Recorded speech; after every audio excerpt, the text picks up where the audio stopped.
Port Vale and West Brom battle it out next on Central in the Second Division playoff final. The Central Match Live kicks off in a couple of minutes. Surprisingly, all this won't provide you with the fibre you need each day. In fact, you'd have to eat twice as much. Or you could simply add a bowl of Kellogg's All Bran. Kellogg's All Bran, a great fibre provider. There's no stopping Texas Tom. This bank holiday, he's even more amazing offers. Like $46.95 for this stylish double wardrobe. And 3-drawer chest. And bedside cabinet. Just $46.95 buys you all three. There's even a choice of finishes with white and black. Every bank holiday, it's got to be Texas. His fantasy was nothing but trouble until his dream came true. I'm your worst nightmare, an 8-year-old with the badge. Cop and a half.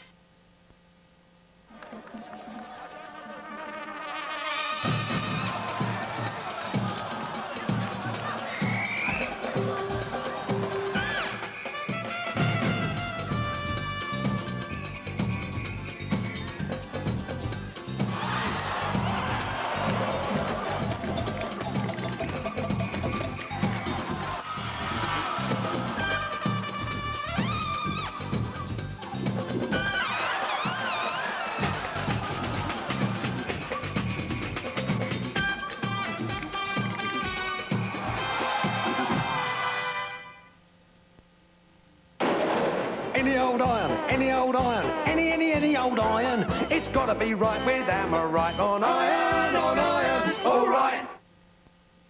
The new house ain't got no atmosphere. Give me something old. New movies ain't so hot. Most of them ain't got no plot. And I won't touch a beverage that's got no heritage. Give me something old. Gamer's Old English Cider. The older, the better. New from Bird's Eye, Country Club Cuisine present delicious golden vegetable nuggets. A combination of sweet bird's eye peas, tender carrots and succulent corn in a crispy golden sesame coating. A change they really enjoy. Country Club Cuisine from Bird's Eye. Vegetables you can make a meal of. Thank you, Ambassador. Night, Jim. Thank you. Hey! Ma noi Trănescu. Ah, good man.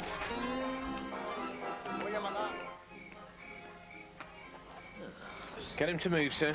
I'll do it, boss.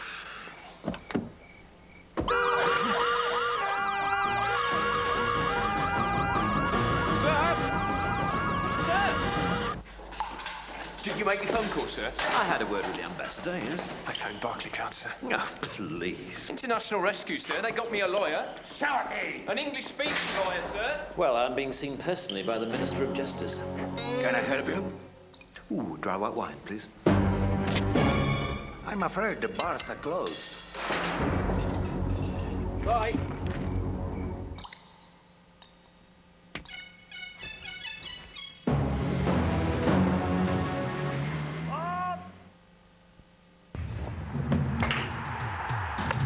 Now on Central, we're off to Wembley, Port Vale against West Brom in the Central Match Live.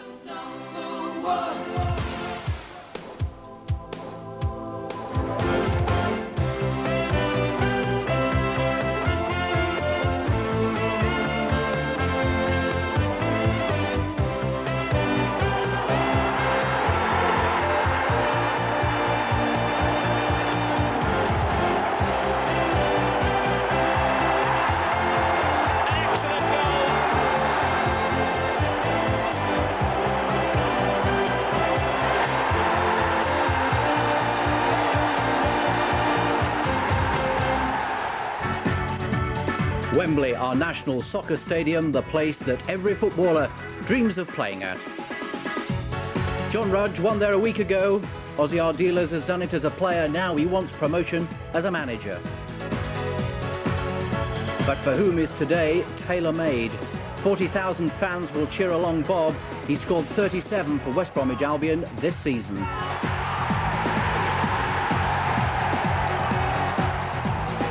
Ian was driving forklift trucks and playing local league this time last year. His stunning arrival on a big soccer stage has brought him 19 goals in all.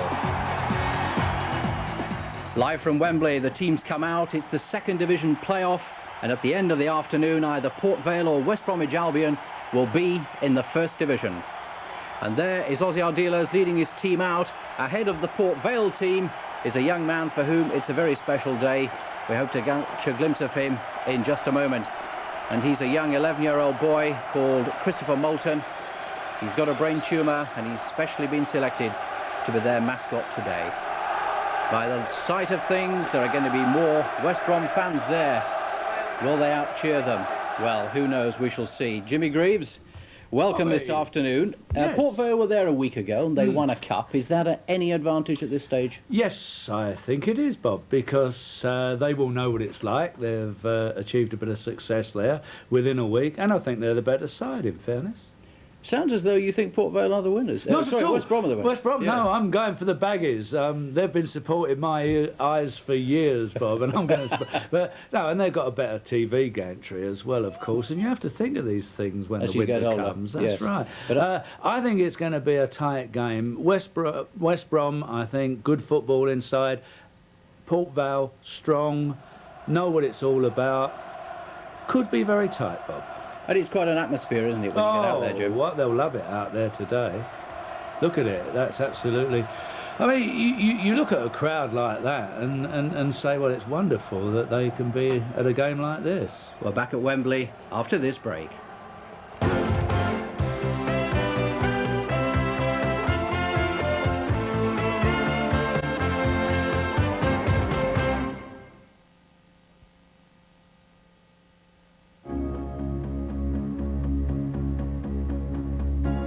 The car in front has a unique lean burn engine that's the most powerful in its class. It has a more spacious and refined interior. And with up to 57 miles per gallon, it's the most economical in its class. The car in front has the confidence of a 3-year, 60,000-mile manufacturer's warranty. From £10,625, the car in front is a Toyota, the Carina E, now built in Britain. Oh, Tony, that might be worth a little replay. Cracking idea, Ralph. Oh, yes, there she is! Is this little madam going to pop that balloon? This could be another classic example of the hit of Real Oranges. It's tango great, Tony! It's tango exploding on its taste buds! Yes, Ralph, what a shocker. Oh, there she goes again! She's done a tremendous job. Smashing. You know when you've been tangoed. Throughout June, BT are running another special offer. This time on local cheap rate calls over 4 minutes. For example, a 20-minute call will cost just 15p.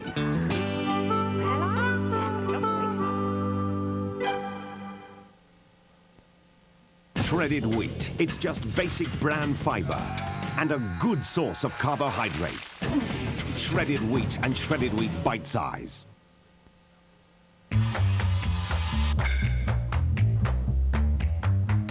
Thanks to Hewlett-Packard's range of affordable black and white and color DeskJet printers, everyone can improve their image. DeskJet printers from Hewlett-Packard.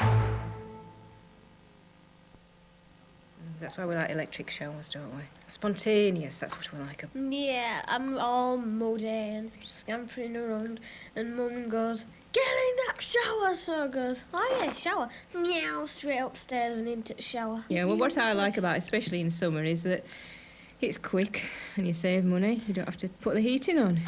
Brilliant. What they can do with technology today. For all your creature comforts, shower electric.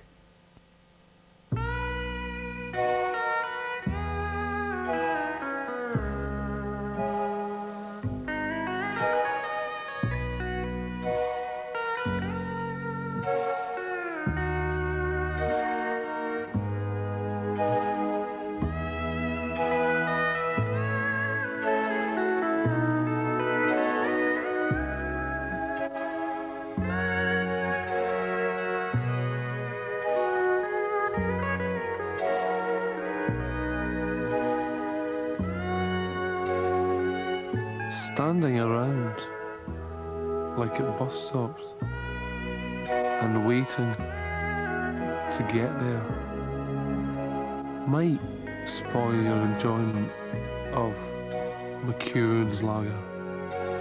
Let's hear it for sturdy shoes.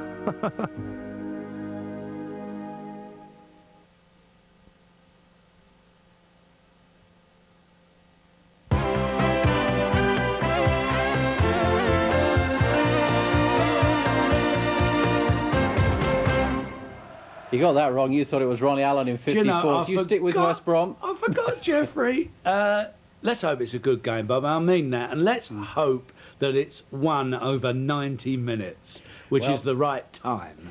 We settle back. You won't miss a second. We're going live to Wembley Stadium. John Sillett, a Wembley veteran of 87. Your match commentator is Alan Parry. And welcome to Wembley in a really magical atmosphere for the game which decides which of these two major clubs will join the Midlands elite in the First Division next season. Well, just 12 months ago, Port Vale were relegated after finishing bottom of the old Second Division, and the prospect of playing at the world's most famous stadium seemed further away than ever. Now they face the prospect of promotion, and after waiting 117 years to visit Wembley, they're back here for the second time in 8 days. John Rudge, not surprisingly, has picked the same 13 that won the Autoglass Trophy here against Stockport County. Defender Peter Swan, their only doubt, having overcome a stomach injury. Well, being back at Wembley so soon could give Vale an edge, but having beaten West Bromwich Albion twice in the league might be an even bigger advantage. What's John Rudge's view? We have beaten them twice. We finished higher than them in the table. We've got to go and win the game again today. Wasn't it an advantage playing at Wembley last weekend? We'll soon find out. I would think that it is a slight advantage, but it's all on the day. That won't guarantee us winning the match. How do you feel about deciding promotion this way? It's an exciting finish to the season, but when you've actually got 89 points, it seems a little bit cruel that we've got to play another match after playing 46 matches. But we all knew the rules before the start of the season. Well, West Brom are at Wembley for the first time in 23 years since they lost to Manchester City in the League Cup final here in 1970. They finished fourth in the table with 85 points, 1 place and 4 points behind Port Vale. Defender Darryl Burgess is out injured. His place goes to Gary Strother. Otherwise, the Baggies are at full strength, and they certainly have the edge here in terms of support, with over 40,000 fans outnumbering Vale's following by a very significant margin. So, a question for Ozzy Ardiles' right-hand man, Keith Birkinshaw. Just how big an advantage will the Baggies' massive following be?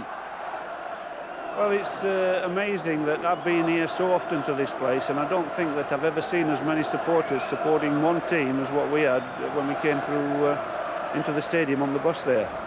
It was absolutely unique and really pleased for everybody.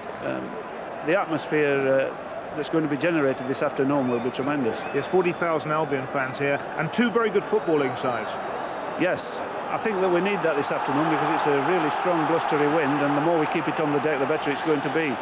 So hopefully the football can flow a little bit, and it's going to be a game that everybody can enjoy. 2 good football sides, and I'm glad to say a referee who always lets the game flow and deserves praise for treating players as adults, the West Countryman, Mr. Roger Milford. So, John Sillett, it looks as though we're all set here on paper for a classic. Wonderful atmosphere.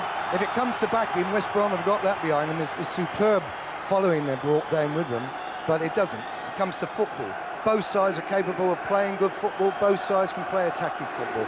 I think we're in for a treat this afternoon. West Bromwich Albion in their changed colours of yellow and green.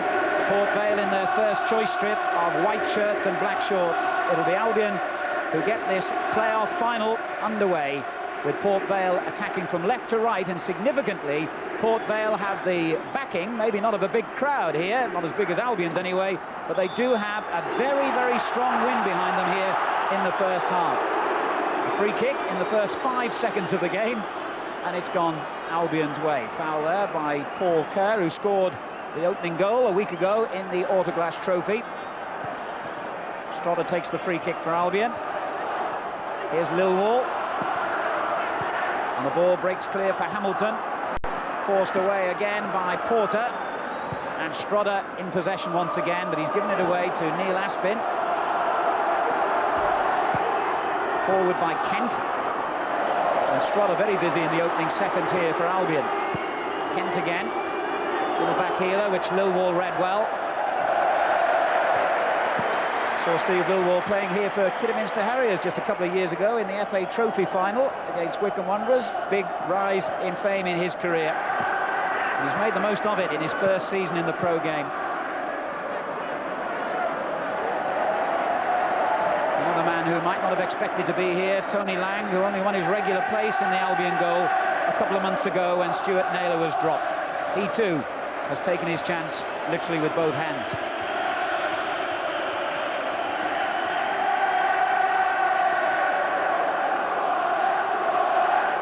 Dean Glover, the captain, is caught in possession, and it comes to Taylor. And Glover atoned for his own mistake, but it could have been a costly one, John. I couldn't believe that. Taylor was looking up. He had a good first touch. His second touch, he lost control. And he should have just knocked an easy ball across the goal, and it would have been 1-0, I think, to Albion. And there's a good ball at the other end, finding Foyle in a good position. And Albion forced to concede the corner, the first of the game.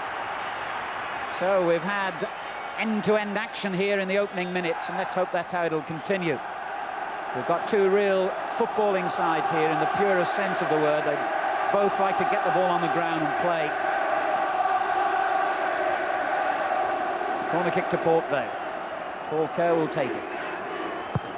Big Swan, the centre-half, has come forward, and there was a moment's hesitation there before Strada took charge again for Albion, but it's another corner.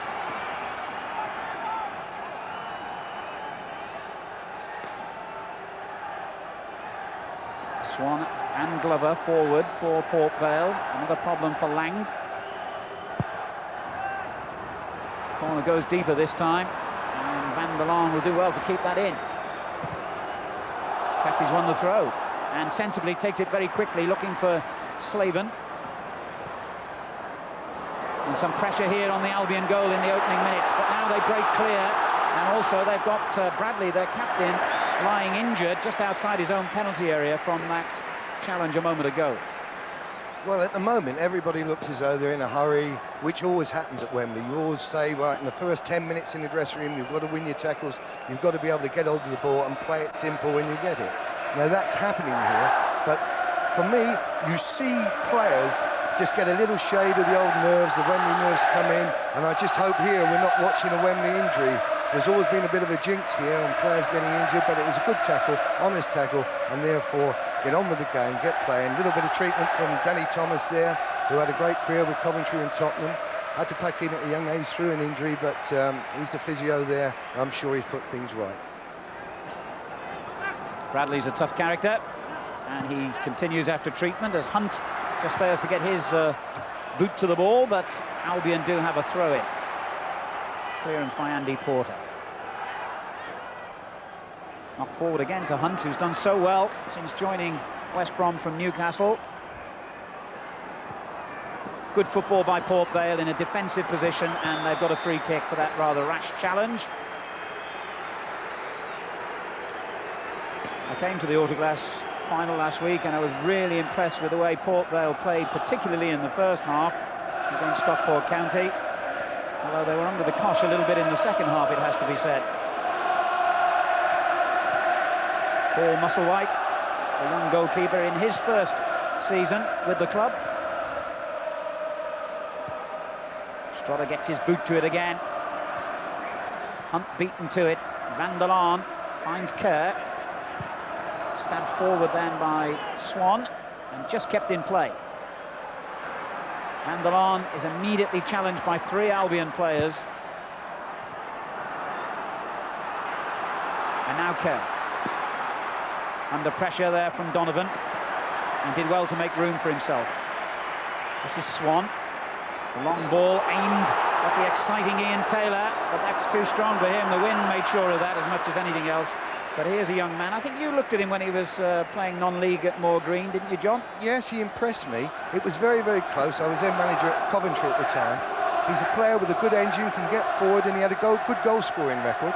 But I just felt at the time he was a little bit short of what we were looking for. Again, perhaps another mistake I made, Alan. Didn't make that many, did you? I made the odd few, yeah, I've got to be truthful. Good header on there by Hamilton. And Taylor's in there to win it back, and as he did so, Slaven was caught offside. It's interesting to see the different way they're playing. Port Vale are going mainly with 3 at the back, and West Brom are keeping a flat back 4. So Vale have got Swan normally spare. He's normally spare at the back. Gary Strodder with the free kick for West Bromwich Albion, looking for Hunt. Aspin is in behind him, but Hunt wins the header. However, that's a goal kick. I was looking before the match at both sides, and you just got a feeling that if it had been a boxing match, which may be silly to say, you'd look at the Vale side, they look physically strong and more powerful in many ways. But when it comes to playing football, you've got to have the ability to knock the ball about, and I think they have that ability as well.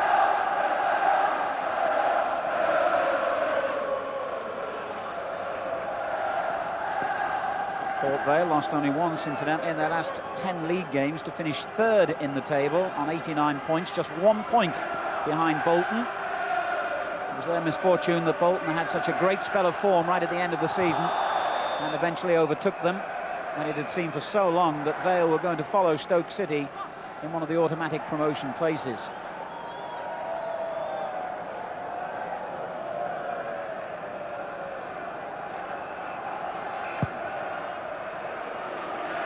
Hunt, nice little flick. He's linked so well with Taylor in the short time they've been together, and the partnership has produced so many goals. Strodder finding Bradley the captain. That was a bit optimistic. Nicky Reed never given much hope of reaching that one. But Albion have it back, and Taylor leaves it. Hunt is in the middle in a good position, though it's drilled wide instead to Donovan, but too wide in the end. Aspin for Port Vale. It's a decent ball, but Slaven's header misdirected.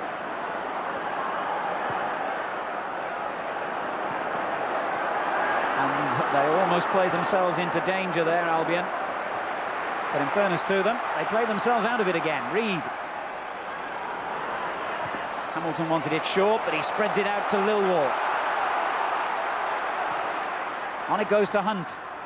Miscontrol that under pressure from Aspin. And Porter did well to find Glover, the Vale captain.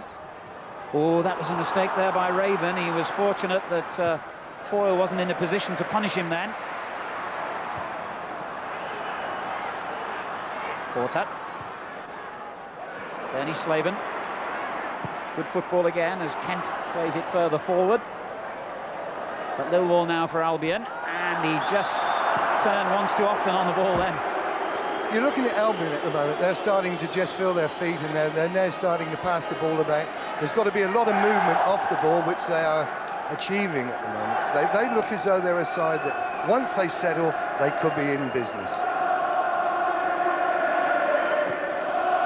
Kent gets the ball back from the throw and wins another one from Lilwall's challenge.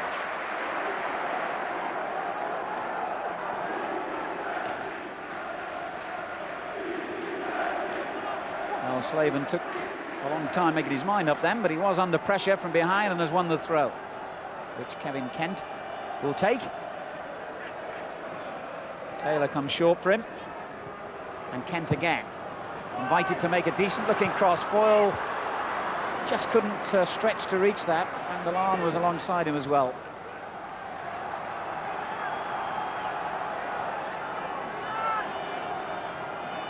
Clever's throw finds Foyle, and there's an offside. Bernie Slaven. The referee's going to have a word about the ball being kicked away there by Slaven. I think Slaven's sort of telling the referee, I'm nearly strangled there.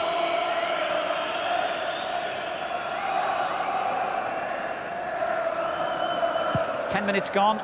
Port Vale 0, West Bromwich Albion 0. Good work in the middle there by Kerr. Swan chips it forward to Slaven. And Milan given away. Good play by Raven. Lang gets his foot right through the ball. And Lilwall went in with his boot high then, although he'll argue that Kent made a dangerous attempt to head it. The referee has said play on anyway. I think Kent was trying to clean his boots with his head. Bradley in strong. No stronger than Taylor. On both sides proving here that not only can they play football, they can keep it competitive if need be. You know, you have a wonderful surface to play on. There's a bit of a swirling wind going on out there and a little bit of rain, which just makes the ball zip across the top of the turf beautifully. Beautiful conditions for football, not summer conditions. Hamilton under pressure. Bradley's there to help him out. Nicky Reed on the right. Played here once before, of course, in Manchester City. Here's Bradley. That's a good little ball forward. And stabbed on towards Hunt in a good position. Reed makes the cross. A bit high, I would have thought. But Taylor got ahead to it and heads it to his namesake, Ian Taylor. Foyle wins the throw-in for Port Vale. You wouldn't be looking as a striker for that type of cross. You prefer something bent in just behind the defence, like the England cross last night for Wright's goal.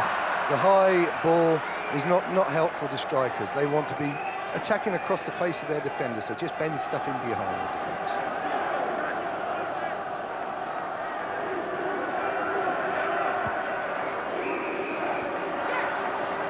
Well played, Porter. Foyle. That's a good ball on to Kerr. He's got Slaven to his left. Well, he didn't really get any sting behind the shot, Paul Kerr, who scored what proved to be winning goal in the Autograss Trophy here 8 days ago.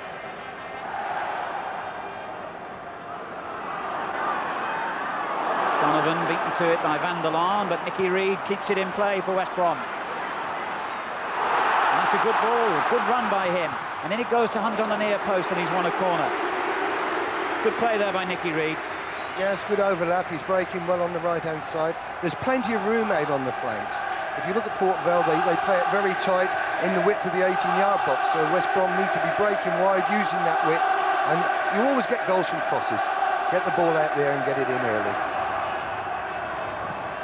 And the corner goes in high towards either Strada, who wins it, or Raven. Foyle gets it clear. Van der Laan doing well. And the Dutchman showing nice control on the ball and almost a perfect ball for Foyle. It breaks out of Hamilton and there's no offside here. Just as well the angle on that wasn't too worrying from West Brom's point of view. But as we expected, both sides wanting to get the ball under control and play it on the deck. It's good to see. Hamilton's made a good run into the box here as the cross is aimed towards him. Strada got it away. Just looking at West Brom there, they were suspect of a quick break. You know, there was plenty of room to be had by the Vale forwards. And you just look at that cross coming in then. Again, it was a good job Strada was there first. There were two players queuing up behind. Aspin for Port Vale. Well, he took a risk there, Lilwall, and it hasn't paid off as yet, and it could get worse as Foyle has a free header and might well have done better. And he knows it. Yeah, it's a good cross, very good cross. He's picked him out in a crowded area, and I think Foyle just has a good little touch, and then the cross comes in, and Foyle seems to look first to me at where he's going to place it. He looks in the far corner and tries to direct it to this corner. Unlucky, just off target. Scored in the 2-1 home win against West Bromwich Albion in the league in February, Martin Foyle. And Kent, who provided the cross then, wins a good header inside the Albion half. Here's Lilwall, who dived in a little bit on that attempted tackle, which led to that chance for Albion, for Vale rather. Good ball there by Bradley. Nicky Reed free on the right. Hunt making a good run for him, and he wasted that opportunity. Yes, you don't want to be giving the ball away in those departments. He's broke well, he's got nobody closed him down quickly, he had time to put his foot on the ball and just make sure he kept his side in possession. 15 minutes gone, 0-0, although the number 9 on either side has had the hint of a chance so far in this game. Hunt beaten to it by the much bigger Swan. Glover plays it forward, and Swan knew what he was doing there, and in actual fact the linesman had already flagged for an offside. Free kick to West Bromwich Albion, who lost only once in their last 13 league games. But Taylor's had their only real sniff at goal so far. We're looking at chances, you know, we look at the fall header as the best chance so far. Taylor getting up well there with Swan, and Hunt's right in behind him. Glover got it away. And Kent beaten to it. And Hamilton went in, but couldn't retain possession as Kent knocks it forward to Foyle. Nice little chest control. Kerr. Back it goes to Foyle. Well played. Ian Taylor.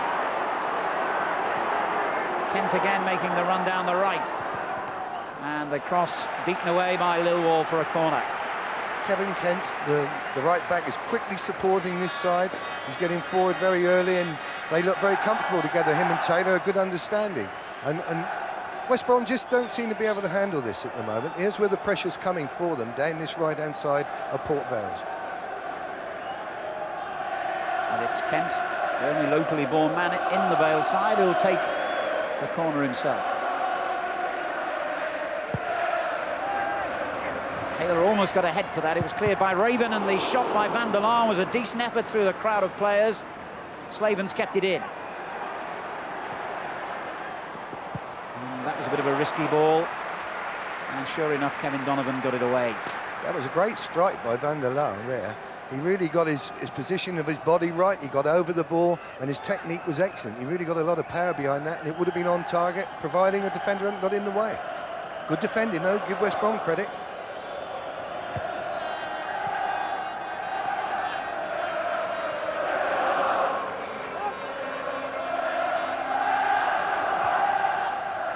There's Van der Laan again. And he lets it run this time to Porter.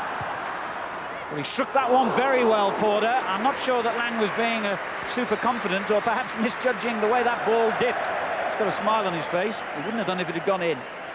The Port Vale boys seem to think there was a deflection there, and we're appealing for a corner. Here's the strike. Yeah, there was a deflection off his boot, and maybe it should have been a corner.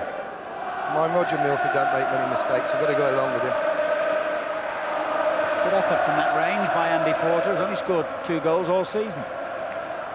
Looking at the match so far, you've got to be with Port Vale here, because their midfield is starting to dominate a little. They're getting more time on the ball, and they're using it. They're constructive and got the ability to beat people. Paul Kerr, the former Middlesbrough and Millwall player, doing very well in that area, but there's an offside now. Clear offside too. Crowd, the Vale fans thought they were in with an opening then, but Ian Taylor had certainly strayed in behind the last but one defender.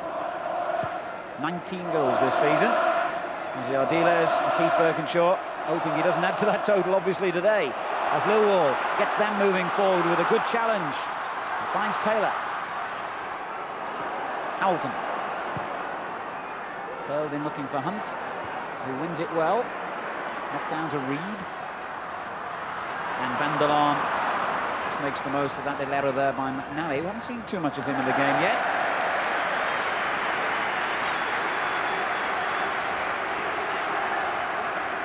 You know, you get a feeling when West Brom go forward, they've got that little bit of polish about them, and you're just expecting something to be gently developed.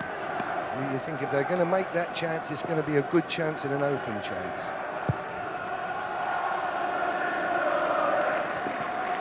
And Raven got an elbow in the face then as he won that header from Foyle, and quite rightly, although Vale will disagree with that because they were in full flow. The referee immediately stopped play.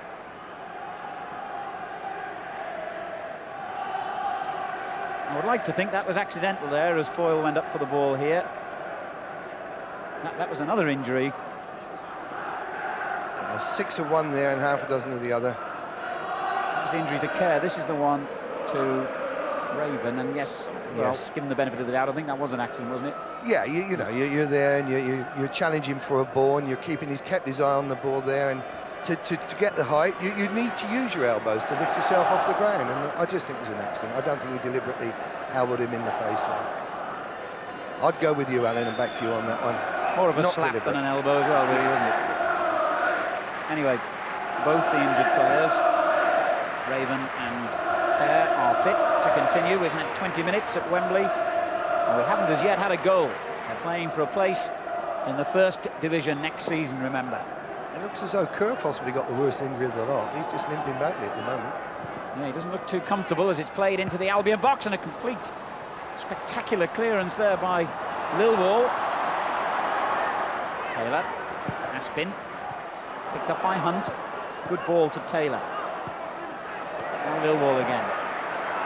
Bradley. Oh, it's nice football. Hamilton. Oh, that's a brilliant ball by Hamilton. It just didn't quite come off in the end because Reed didn't quite have the legs to get onto it, but it was beautifully angled. Unlucky. Ian Taylor. Now Aspin.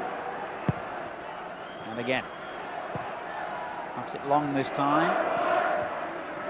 Headed away by Raven. Lilwall under pressure. Bradley back defending. And shook off foil cleverly.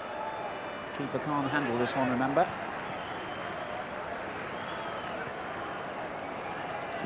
That surprises me about Port Vale. You've got to put these keepers under pressure in situations like this because they intend to just panic a little and just kick it early. I would have kept going if I'd have been foiled there. A long ball to Bob Taylor, and he felt he was nudged in the back there by Neil Aspin. The referee didn't agree. Musselwhite as yet, sorry John, I was going to say Musselwhite hasn't had a save to make yet, has he? No, but what a job Bob Taylor's done for Albion since he's been there. Magnificent by Lilwall doing a good sound job for Albion on this side too, and here is Bob Taylor.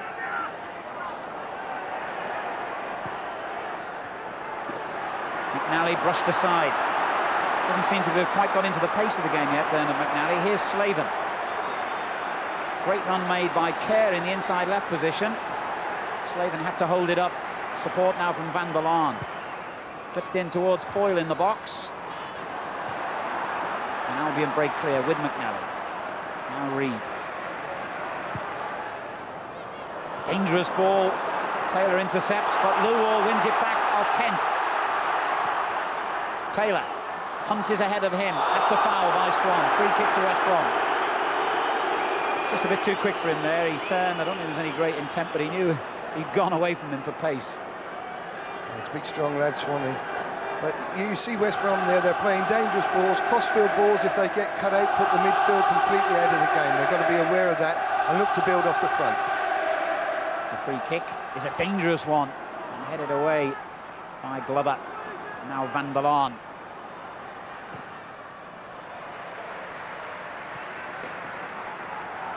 Raven to Bradley. Oh, that's a foul.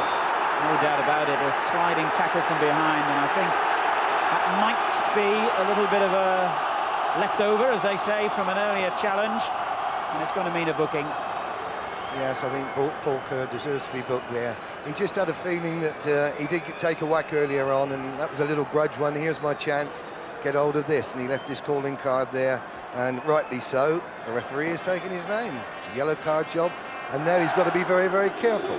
It's a little bit silly, really, because he's dominated the game in midfield. He's looked the part. He's played the ball simply and played it well, shown skill when needed to. No need for that. There's Bob Taylor. Glover right behind him. McNally. Bradley, the captain. And he got that wrong.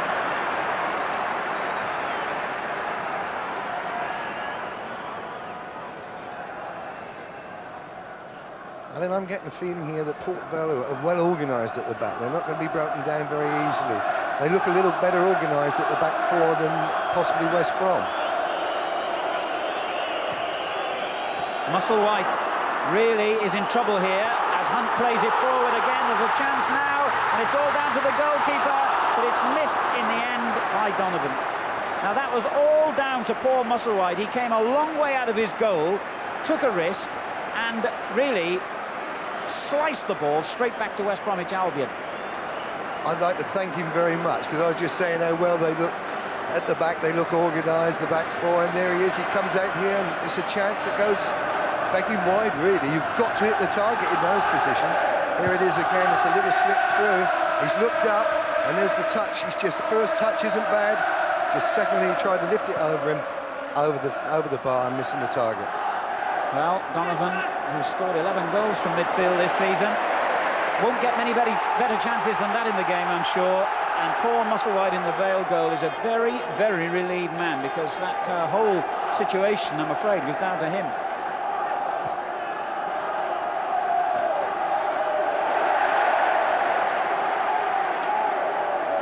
Yes, he wouldn't be happy with that mistake. You know, you're trying to keep all cool, and then this is typical of goalkeepers. They love playing 85-a-sides and doing the business. Comes to the match, they just... Does the bottle go a little bit? I would doubt it. Not too happy as manager, are they? Free kick, meanwhile, Port Vale have won.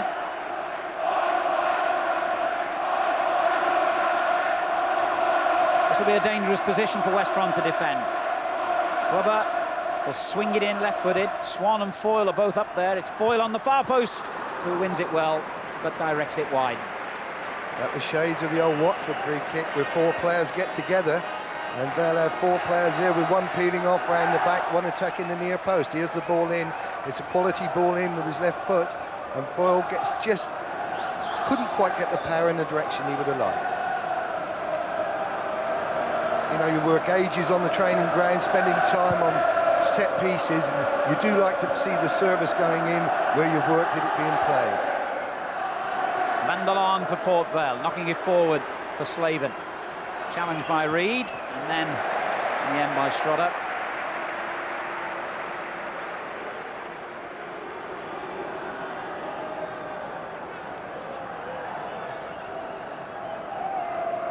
Slaven was hauling back Darren Bradley then.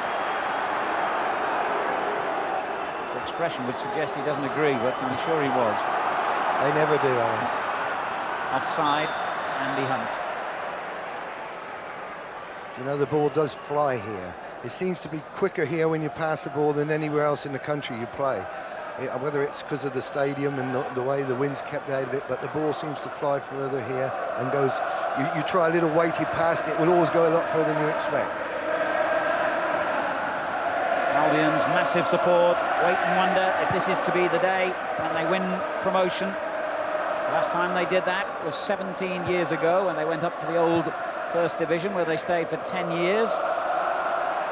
And then, of course, they dropped down to the old Third Division a couple of years ago. Finished 7th there last season, the worst season in the club's history in terms of league position. Millwall is so bright to spot interception chances like that, and he's still going forward now, and he'll keep Aspin driving all the way here. Meantime, offside in the Albion half. It's their free kick. Millwall was very quick spotting that. He was on his toes, you could see him, he was sharp and alert to what was going on in front of him, was quick to pounce on it and quick to make the break. It's just that the ball played back to him was a little overweighted. Paul Raven in possession for West Bromwich Albion, looking for Hunt in the penalty area. Breaks now to Hamilton, and on to Bradley. Raven joins the attack again. Hunt beaten to it by Swan. Good pressure, though, from West Bromwich Albion. 21 players inside the Vale half at the moment. But Bradley has overhit that one, and it's a goal kick. That is the type of ball I was describing. You just think you can play a little ball over the back, but it will hit the green turf and just fly.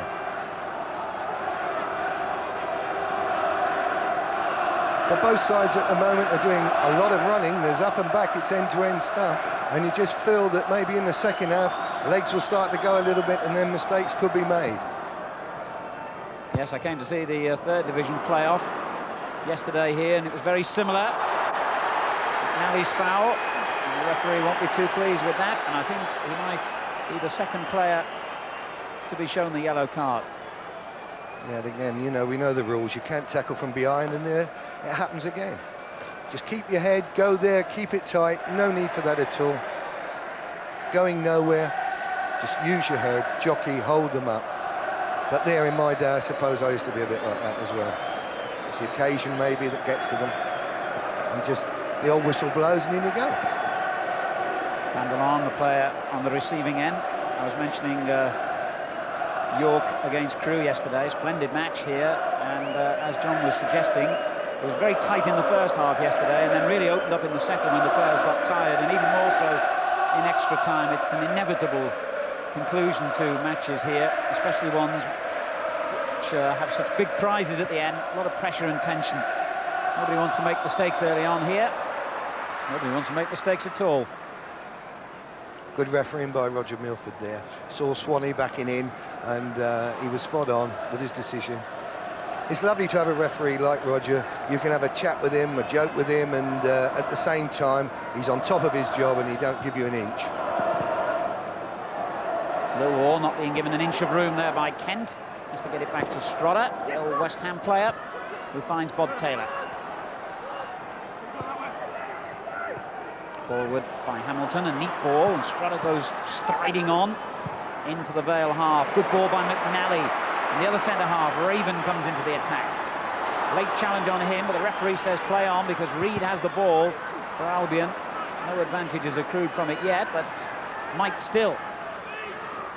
Now it goes in high towards Hunt. Swan just got the flick to clear the danger. I just can't see these high balls really helping Albion. You know, they need to play it on the ground to feet and just be patient in their play and movement off the ball, knock the ball around. As they're doing now. Hamilton. Looking for Hunt, who slipped at the vital moment.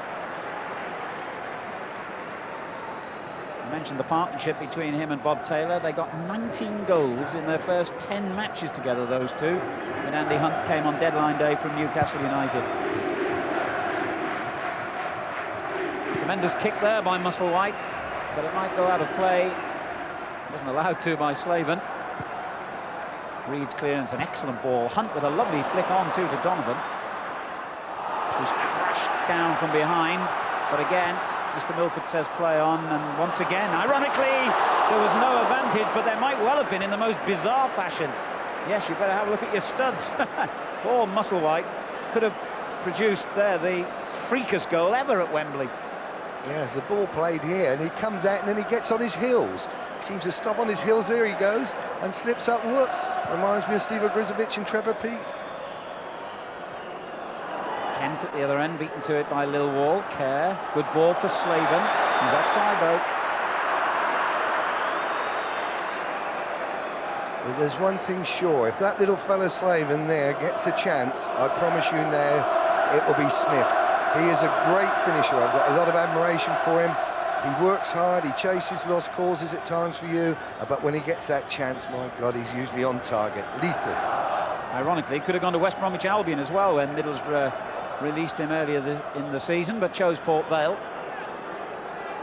I wonder if that decision will pay off at the end of the day here. Kent under pressure here from Lilwall, who's a terrier, doesn't let anybody settle on the ball. Free kick has gone West Brom's way there. Foul by Slaven, who's getting increasingly frustrated with some of the decisions, and he doesn't want to let that get on top of him and lose his concentration.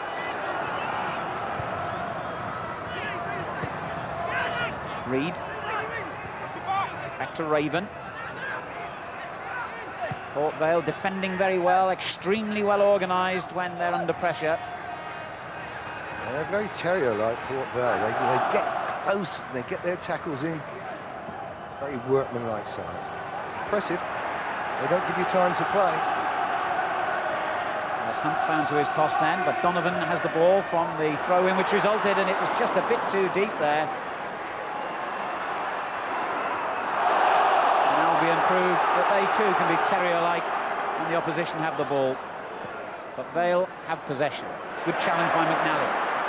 Bradley. A bit over-ambitious, that one, from the captain. Yeah, she would have liked to have seen him just play a little square ball and shorten your game and get the build-up going. That's what Bromwich need at the moment. Just to shorten their game, get the passing going and get the movement off the ball so that the defence can get round and support the midfield and the attack. Here's Slaven. Well, he got that all wrong, and had he got it right, then Foyle was in an excellent position. 10 minutes to half-time, 0-0.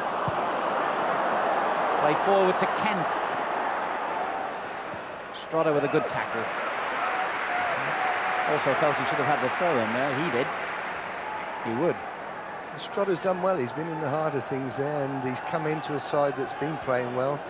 You felt that the speed may be a problem for him, but he seems to be handling that well at the moment. Marking's tight on the throw-in, and in fact, doesn't see that very often. Kent threw it clean out of play, goal kick. That worries you on the line. You say, come on, boys, for God's sake, don't give it away there. Just be patient, play it to his feet, and get the ball back, and we're in business.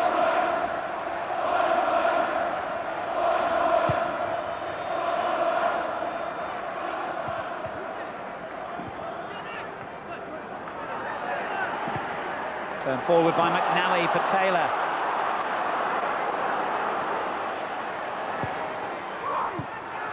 Hunt. Good challenge in the end by Glover, who made the initial error, didn't control the ball properly, which is why Hunt was able to have a strike on target then. No, you wouldn't be happy with Glover there. You'd say, just get the ball away. Don't try and bring it down in your box. Just get it away. Row C if need be, but get it away from that danger area. West Brom's first corner, and a good one, and Musselwhite took charge then. Musselwhite was very positive there. He left his line, he made up his mind, took it at the highest point. Good goalkeeping there. Makes up for that mistake he made earlier. Vanderlaan for Port Vale. Fortunate to get that back. Aspin. Kent.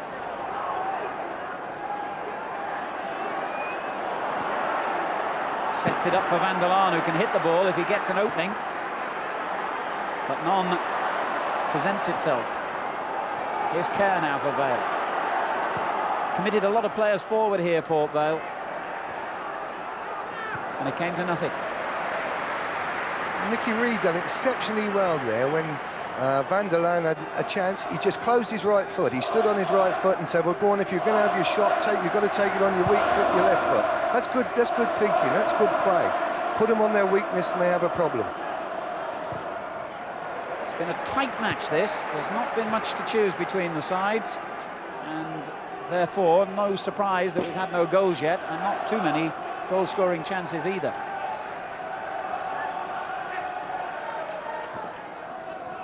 Millwall gives it away to Taylor. Now Kerr, looking for foil over his head though. Play it on the ground, screams Bernie Slaven to him. Yeah, you know, you can't be looking for through balls from there. You're looking to keep the ball. It's hard work at Wembley. You've got a lot of running to do. It's a big area to cover. The one thing that never gets tired is that ball, so keep it and keep passing it to one another, and chances will be created that way. To look for that long penetrating pass doesn't come off very often. Good advice from a manager who, of course, knows what formula is needed to win here. 6 years ago now, wasn't it, John? Does it seem that long, or does it seem longer? No, it seemed like yesterday when we walked down the tunnel there today. Wonderful. Coventry City's greatest ever day, of course. Who could ever forget it? Here's McNally. Hunt. Donovan. Did well. Reid. Good looking ball in towards Taylor, but the other Taylor, Ian, got it clear. Now Vanderlaan for Port Vale. That's a good ball. Slaven, 3 players around him, and he skips between all of them. And finds Foyle with a lovely ball. Good challenge, but still they have possession here. Not any longer, they don't. That was a bit wasteful from Vanderlaan.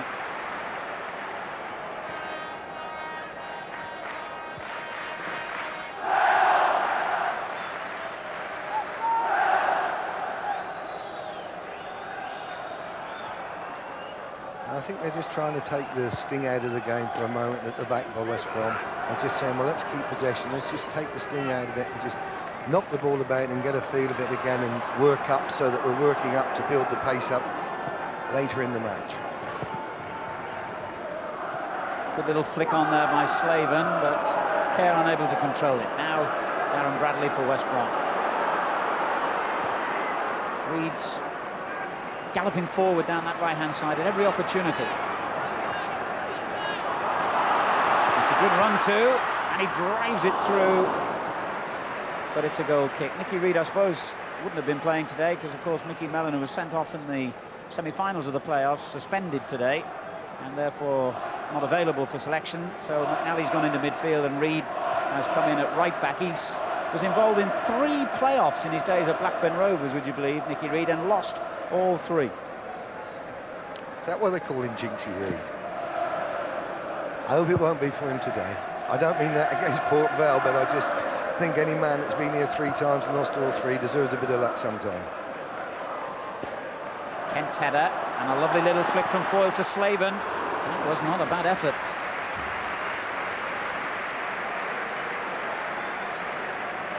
You know, we're getting near half-time now, and both managers will be thinking, here's the chance coming in here.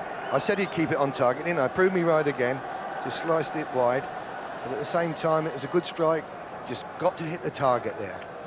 But you'd be thinking as manager, you'd be saying, now, what am I going to say to my players at half-time? I'd be looking, if I was West Brom, if I was Aussie, I'd be trying to say, right, Nicky Reid's the man today who could get forward, and it's caused problems. Every time he's gone forward, he's looked a threat and a danger.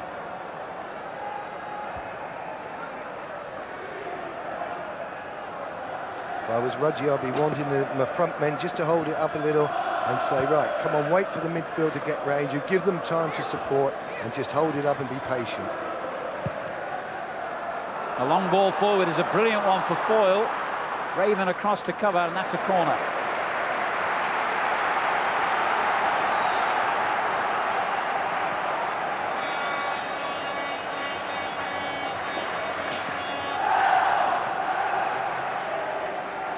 We've only got 3 minutes of the first half remaining. The sun coming out for the first time today at Wembley.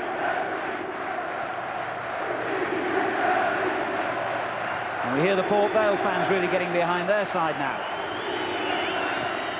It's not a bad-looking corner either, and Raven just got his head to it. It's a good ball forward, that was, and how embarrassing for poor Kevin Donovan. Spin. And then Donovan tried to take it off him and almost made up for his earlier embarrassment. Peter Swan looks a powerful defender, you know, he's got good legs, good in the air, attacks the ball. He's one of those, you say, when you get out on the pitch, you look at him and think, God, am I going to have an easy game against you today? I wouldn't think so. Bradley for West Brom. Good ball. Hamilton. Well played. Squatter. Just gave Aspin the chance to get in ahead of Andy Hunt. The last 10 minutes, Bradley's looked as though he's going to really come out second half and do the business for me. He's knocking good balls about, he looks composed now, and he looks as though he's settled into the job, and he's ready now to produce the goods. Well, I never expected there to be much between these two sides before the game, and so it has proved here in the first half. A very close contest this, with just about a minute and a half remaining to the interval. 0-0. Swan gets in ahead of Taylor, and then the other Taylor, Ian, finds Kerr. Van Balan making a run forward, but being blocked by McNally. Slaven, that's a glorious layoff. Lovely ball. A long ball back towards Slaven, and it breaks here to Porter, and he almost had too much time. And Slaven and Foyle couldn't reach the loose ball, and West Brom break clear. Strange moment that was. Reid again powering forward on the right, and gets it. And then he goes towards Donovan. Well, it was a very spectacular effort by Kevin Donovan, but wide. Well, at one end it looked as though the world stood still. I couldn't believe Porter. It looked as though he'd just grown roots at one end, and then you get to the other end where you get a great cross in, and it's a very good effort by Donovan. It's a good cross there, and it comes, and he gets it on the volley. Very spectacular effort. If that had flown in, that would have been some goal. Here's Bob Taylor doing well, really strong in the challenge then, Taylor. Just a bit sloppy with the ball, though, to Hunt, although that's underplaying the part that Swan had in it, in reading it. Just have to concede the throw. I felt Hunt could have helped him more there. He didn't really show himself. You've got to show your partner where you're going to be, and he just sat in a little bit and was a little bit really out of reach. We're into stoppage time here as it comes in towards Hamilton, who couldn't quite get up high enough to make the header. And Kent breaks clear for Port Vale. Aspin. Kerr. This is Porter. Van der Laan. Good run forward by Slaven, who's drifted out to the left wing and gets possession now. Porter again. Kerr. Aspin. Took it too far, showed it to the defender, and Bradley took it off him. Now he's got to race back as well. McNally under pressure here, and Reid so often the outlet for Albion players when they are under pressure. And this is typical West Brom football, and knocking it about sweetly and calmly the way Ozzy Ardiles preaches on the training ground every day. Then Strotter varies it with a long ball forward for Hunt, who did well and has got round Glover. And Reid's there again. What an outstanding match he's having. In it goes to Donovan, who flicked it on, and just a little bit more on that, and Musselwhite might have been in trouble. And that, in fact, brings to an end the first half here at Wembley Stadium. The score, Port Vale 0, West Bromwich Albion 0. We'll have more views and our review of the first half action when you rejoin us right after this break.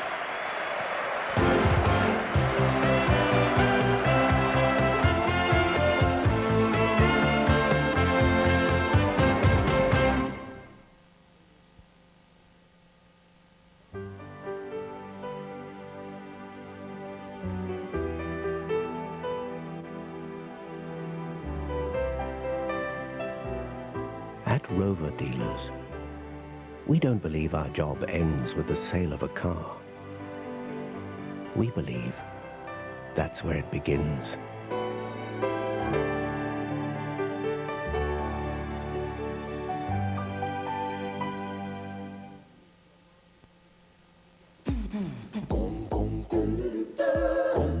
Don't worry about a thing. No matter what you worry about, Every little thing Right Guard with double protection works hardest don't worry when you need it most. about a thing. 'Cause every little thing Right Guard, it works hardest when you need it most.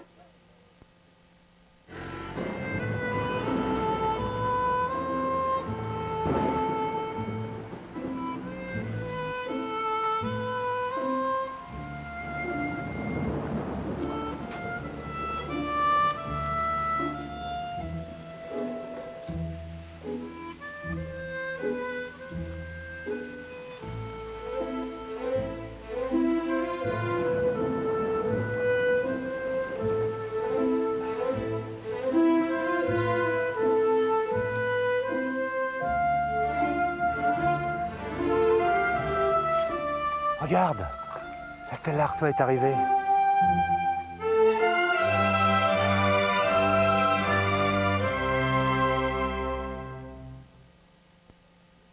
To add light and warmth, the easy way, use new Crown Creams emulsion. Make your home your own with Crown.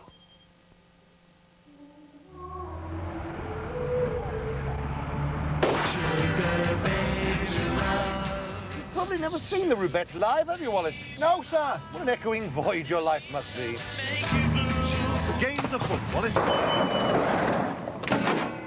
The cleaner found the front door open, the professor's missing, and so is the Rubens. He took the piano? The painting, sir, on loan from the college. Well, he went to see our professor again. I think you will, sir. Last number he dialed was 081 203,000. Doesn't ring a bell, Wallace. He's asked for details about the new BT share offer.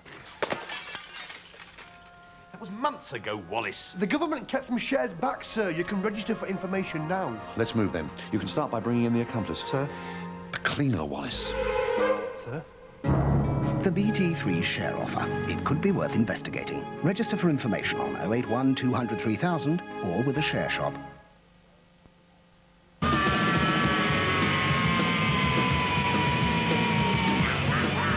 Done that, did that. Been there, tried that. Done it. Did it. Done it. Doing it tomorrow. Whoa! Never did it. New Pepsi Max. Maximum cola taste and no sugar. Did it. Done it. Liked it. Loved it. Live life to the max. New Pepsi Max.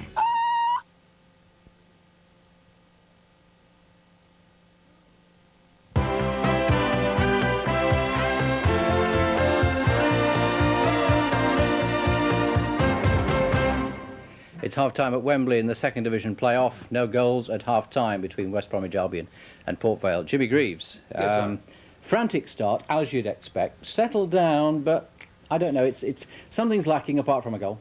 I think what's lacking is someone's ability to put their foot on the ball and have a look around. They've got more time out there than they realise, and I think because they're playing so frenetically that things are not going for them. Vale are the better side, there's no question Few chances. about that. There's not been many chances. This was one of them, and as I say, I think Port Vale over the first half have played the better football, and this is a good cross whipped in here by Kerr. And I don't know, maybe Foyle, who to me has looked the most dangerous forward on the field, could have done better with that, we have to say that. But nevertheless, that was one of the chances that Port Vale had, and yet the Baggies have had the better chances, and they have. I mean, here they should have scored. There's no question about this. Donovan gets through, and really he's got a one-on-one situation with the goalkeeper. He really does only have to put it either side of him or lift it over him. Lift it over him he does, but he lifts it wide.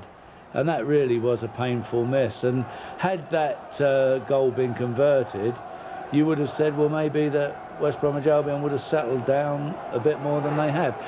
Somebody has got to score a goal, and whoever scores a goal, I think it's going to calm it all down and make it easier for them. Because you said earlier, didn't you, that you think one goal could well do this? We did say it would be very close, Bob. I'm beginning to think one goal will do it now, yes, definitely. And hopefully not into extra time and penalties and things? I hope not, no. Let's keep it to 90 minutes, lads. Yeah. That would be nice, wouldn't it, Bob? Well, they went to extra time, they went to penalties yesterday, and sadly Crewe will be playing in the third division next season because they didn't manage to beat York City. John Helm is the commentator on the highlights. Macmillan onside. Barnes, good play from him. Tricky again, left foot through. Chance, goal! York in front. And unbelievably, York City take the lead here in extra time. Crewe, a corner kick for them. It's beyond levels. Is that handball? It is! And in the last minute of extra time, Crewe have the opportunity to force a penalty shootout. Dave McKinney is the man charged with the responsibility. Can Dean Kiley stop it? No, it's a goal for McKinney, and the match is surely going to go to a penalty shootout now. And what a pressure point now for a young man in his first season of league football, Gareth Whalley. Whalley versus Kiley. He saved it! It's the first miss. Now, it's Wayne Hall. He's got one goal all season. He's won them promotion! It's one of the greatest days in the history of York City. They'll play in Division 2 next season. Their manager, of course, Alan Little, will brother Brian join him in promotion tomorrow, we shall see. To see how they get on at Wembley in the second half, join us after the break.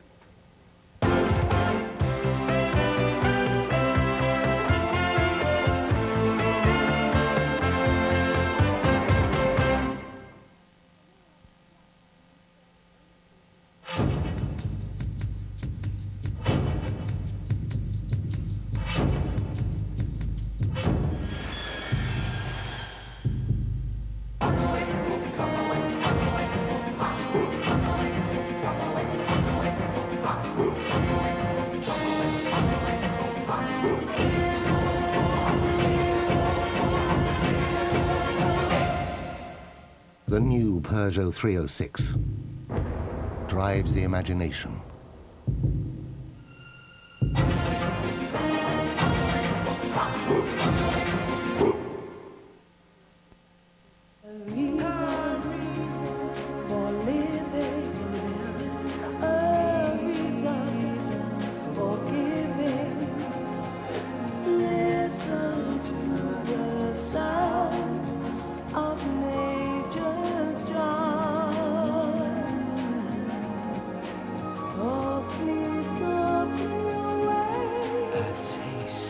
Bounty, the taste of paradise. Welcome to a city by the sea, where the pebbles stretch for thousands of miles. Welcome to Intercity. When dirt and grime hit a car travelling at speed, they stick. But if the car's been polished with Ericsson's liquid car polish, its special, easy-to-apply, non-stick formula means that dirt and grease find it hard to get a grip, making washing far easier time after time. Whatever you drive, Ericsson's promise a sparkling finish every time. The new Ericsson's Car Care range, official supplier to Ferrari Formula One. This weekend, Texas Tom's doubling up on the Dulux and Crown cashback offers. You can still send off for up to £8 cashback on all these Dulux paints. And on all these Crown paints as well.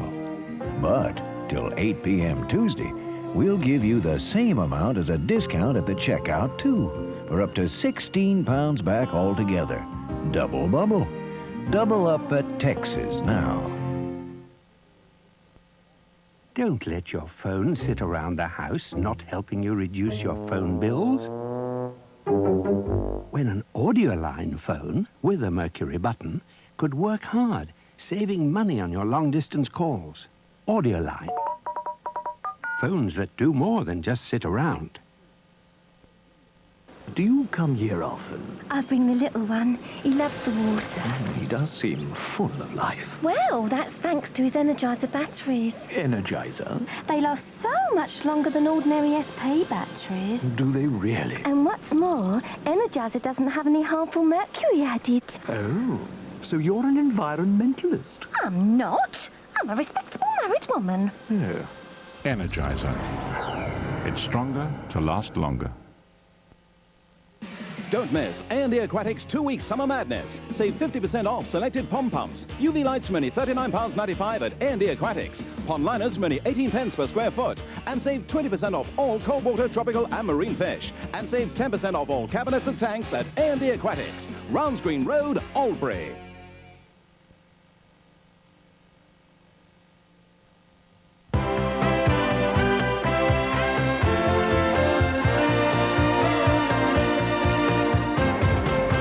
Nearly time for the second half of Port Vale and West Brom at Wembley. I'm just ahead on the trivia questions. No, you're not. No, you're not. Oh. You said Ronnie Allen. It Yes. was Frank Griffin. That's what We've we just said. had a We got phone it wrong, call. did we? We just Oh, had dear. a phone call, and it was like what I said. Yes. I told you it was Frank Griffin. Jim, I'm just winning before we tomorrow. go back to Wembley, Kevin Yes. Donovan had a good effort near the end. It looked a long way off, but when we saw it again, maybe it was a bit closer than we thought. It was a good effort, and one wonders, had he put this effort into his first one, that he would have scored. Often the way when a player hasn't got time to think, he can do things a little bit better, and this was, and it was rather close, and he could have made a name for himself there. It was a good, well, it was good, and it was close. Yeah. But I don't know what's going to happen to this game, Bob. It's worrying me a bit. They're two good sides, aren't they? They both play Yes, football. They've they both are. played it on the floor a lot. They are. They've played well. Are they almost cancelling each other out? Not really. I think, as I said before, it needs... Sorry about that. But it needs one or two players in one of the other sides to say, right, we're going to knock it about. There's a lot of space out here. The players can be found with the ball, and we've got a lot of time. And I think if somebody does that, they will take command of the situation. Yeah. I really do. I do feel that... I've just a word in my ear says we've got an interview lined up, and I think well, Phil Mepham is if you with insist. West Brom's assistant manager Keith Birkinshaw. Phil?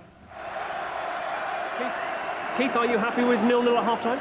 Well, yes, reasonably happy. I think both sides have started off a little bit nervously in that first half, not played the football that they can. Hopefully we can get it together a little bit better in the second period. So what have you said at half-time? Well, we've got to pass and control the ball, movement, all the things that we've emphasised all season. Thank you, Keith. Thank you. The views of Keith Birkinshaw, the assistant manager to Ozzy Ardiles, the old Tottenham combination which did so well in their days together at White Hart Lane. West Bromwich Albion's crowd this season, their average at the Hawthorns, 15,000, their highest for 10 years, and they've sold over 40,000 tickets here today, but that never means a jot once the ball is rolling and the whistle has been blown And for all the superiority in terms of numbers that Albion have on the terraces and in the stands, it hasn't really been reflected in the match, because Port Vale have certainly given as good as they've taken so far. And this is going to be a very, very close contest, we're sure of that. 0-0 at half-time.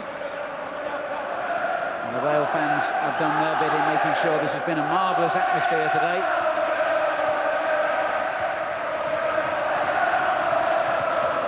Kerr with a good challenge in midfield, although the referee apparently didn't see it that way, because he's given West Brom the free kick.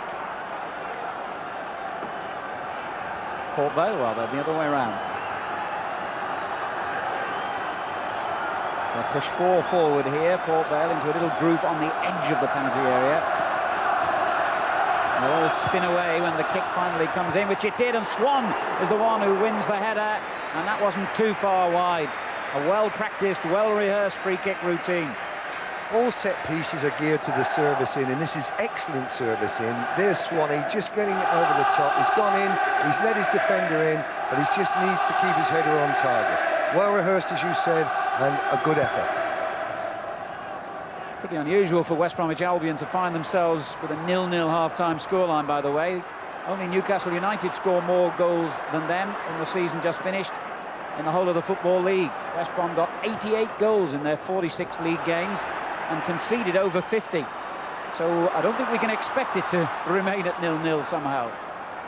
Here's Bradley for West Bromwich Albion, and that's a glorious ball. McNally.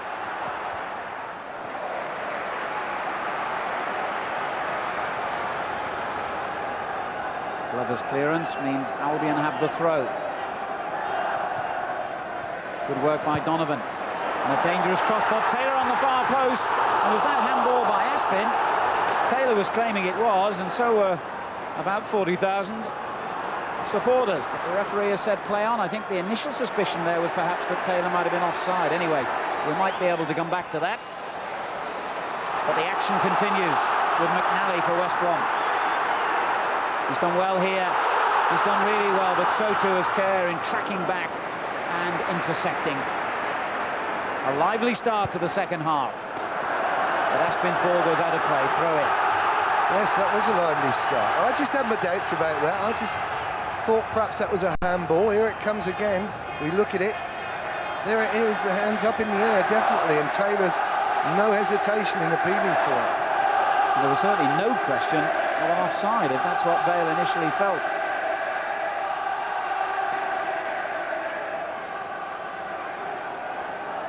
Glover with a long ball looking for Foyle, and now there is an offside at the other end.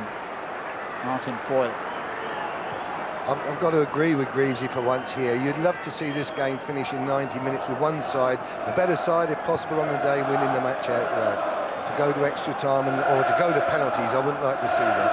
Let's see it finished, let's see it won by the better side on the day. Good football now by West Brom. Hunt felt he was brought down, the referee didn't.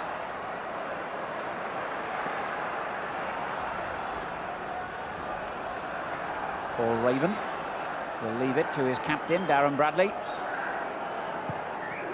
Hits it long again, looking for Hunt. Aspin is there to head it clear, though. Turned on by Kent. Foyle beaten to it by Strodder. Good ball by Porter to Van der Laan. Neat football again from Port Vale. Both sides have played such admirable quality football today.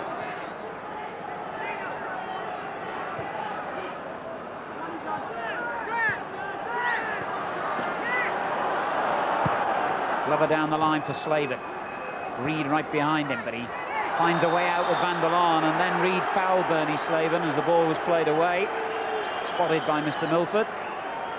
Good refereeing again, Alan. He was spot on there, Roger. But that looked Port Vale's best move. They started to knock the ball crisply. It just got to Van der Laan. I thought he should have turned. He had a quarter turn, and he just failed to hear it. Or perhaps he don't understand English too well. Dean Glover, the Vale captain, will take this free kick and lifts it high, but Lang was fouled certainly by Taylor then as he went to collect the high ball. Free kick to West Brom. Always used to have words with my goalkeepers. You know, when you come into the ruck like he does here, it's always very dodgy to go up and just keep your hands up and hope to catch it. You're coming down over heads and bodies, and therefore... Yes, I can understand why you suddenly stopped there, John. It looked as though we were going to have another remarkable incident as Kerr tried to get Lang out of position. Please continue. Yeah, but I always said, come on, keepers, you come there and punch.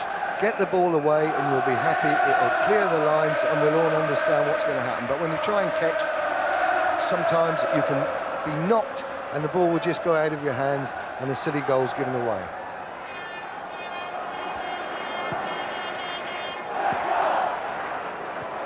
Taylor. And he did well to win it there off Porter and slides it through to Donovan, who's onside. He holds his head in anguish, knowing that for the second time in this game, he has missed a golden opportunity. Although let's give credit to poor Musselwhite for closing the space down quickly. But really, Donovan knows better than anyone in this ground that should have been the first goal. Slaven, meantime, for Port Vale, gets forward well and is then dispossessed by Nicky Reed. But you have to feel that Albion should be ahead at this stage. Yes, that was a wonderful chance. I had a hint of offside there when I saw it coming up. Here it goes, he goes into it now, and I just felt he was offside possibly, but he's there, he's in, the linesman's let him go. It's just a weak finish. Greavesy wouldn't have missed that. I was thinking exactly the same thing, mind you. Greavesy's better than quite a few in his day and since.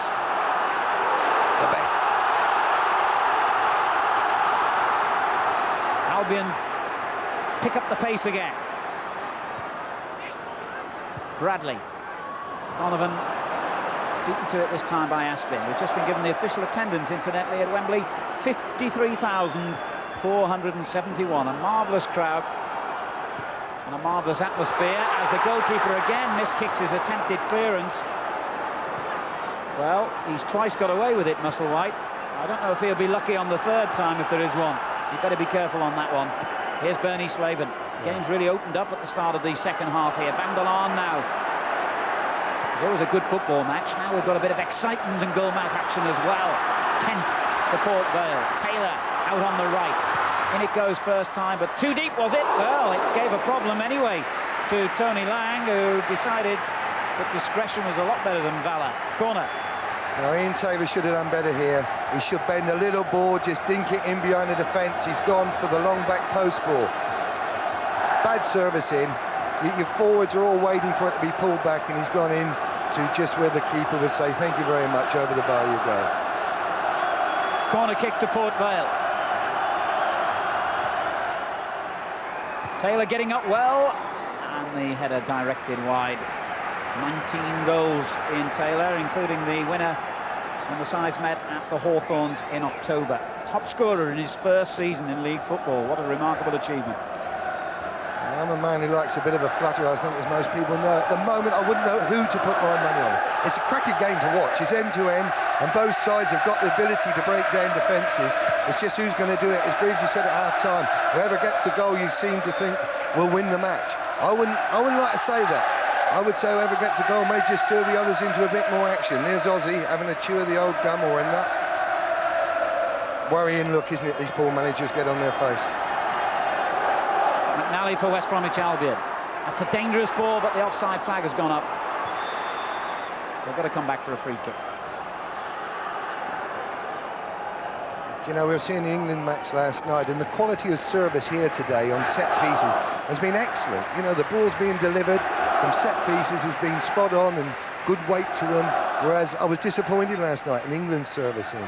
We can all learn, unless the ball is crossed into the right area with the right pace on it, nothing will happen. I had a player once at Hereford who I dealt with, Terry Payne, who was an artist at that. He could deliver a ball on a talent.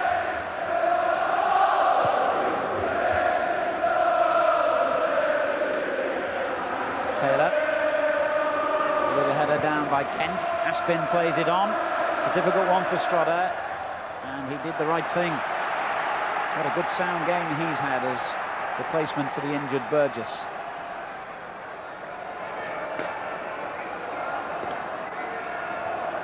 Taylor again for Port Vale. the ball was a little bit tight there on that far touchline. But Vale do have another throw. Millwall's tackle. Darren Bradley contemptuously wins it back and finds Hunt with a splendid ball. But Vale close Albion players down quickly again. Not much room out there at the moment. See, what a strange hit in, and that was like a pinball for a moment there.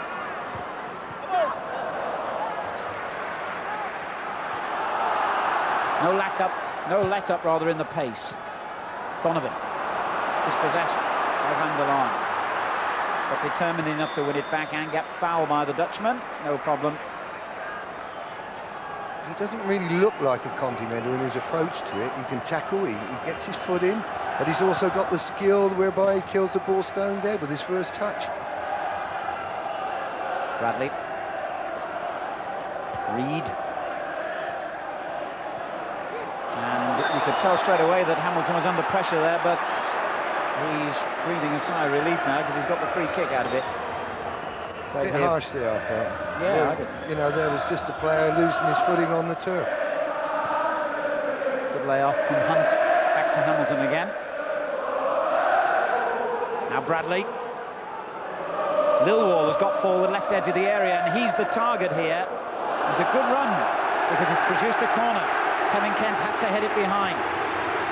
Excellent run by Lilwall. Yeah, made a good run round the back there, got room for himself and space. It's just that the ball in was a quality ball, but it's just that I think it's Kevin Kent got back there and just stopped it.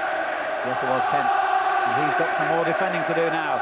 As big Raven and Strada both come forward. Referee's got to go and intervene here because neither of the Port Vale players have retreated 10 yards. There's a little mark on the pitch now to indicate where 10 yards is from the corner flag. You see the little white mark where Mr. Milford is. They still went 10 yards away when it came in, and it's a tremendous header by Raven, and Musselwhite was in the right place at the right time then. Raven really powers in on this. If you watch his run, he's a determined run from the edge of the box, and there it is. But Musselwhite in the position to just take it cleanly and coolly. Musselwhite's done nothing wrong except when the ball's been at his feet, Alan. When it's been at his feet, he's just been inclined to panic and make the odd mistake. Vale going forward themselves now, and a good ball play towards Slave, and Nicky Reed with a good clearing header. And here's Raven defending. Good football by West Brom. Taylor. And that will stay in play. Nicky Reed hooks it in first time towards Hunt, who was grappling with Aspin to try and get an advantage then, and in doing so lost his momentum for the header. What a great running cross from Nicky Reed. He's going away from goal and he's got wrapped his foot round it, really worked at it and got it right over the back post. Excellent play. But here's Foyle at the other end for Port Vale. This match has really opened up now. Foyle goes down, but no free kick. Nicky Reed, who was involved in that earlier attack at the age of 32, is a wonderful credit to his profession, the way he's gone up and down that right flank for Albion today, ceaselessly and tirelessly. Good play by McNally, but then not a good ball. Swan. Well, the prize is enormous here, and as you'd expect, both sides have given it their all and have produced a splendid football match already. Yeah, we hear that word commitment thrown around a lot now, but I assure you, both these sides have committed themselves to one thing, that's winning this match. Slaven, Porter, loses out. Hamilton knocks it forward. That's a great first-time ball for Taylor. Bob Taylor. The free kick has been given, for sure, and it'll be interesting to see what further action the referee takes against Peter Swan here. If he decides that Taylor was in a position where he could have gone on and scored a goal, then Peter Swan could be in big trouble with the referee here. No one wants to see a dismissal, least of all at Wembley, but his heart will be in his mouth now. Oh, you've got your doubts when you're there. Big Swanee, he's just been caught. Taylor's peeled away from him and he's lost Taylor. He's got behind him. It's a quality ball in, and it's a desperate lunge at the end. I would go, stay on the pitch.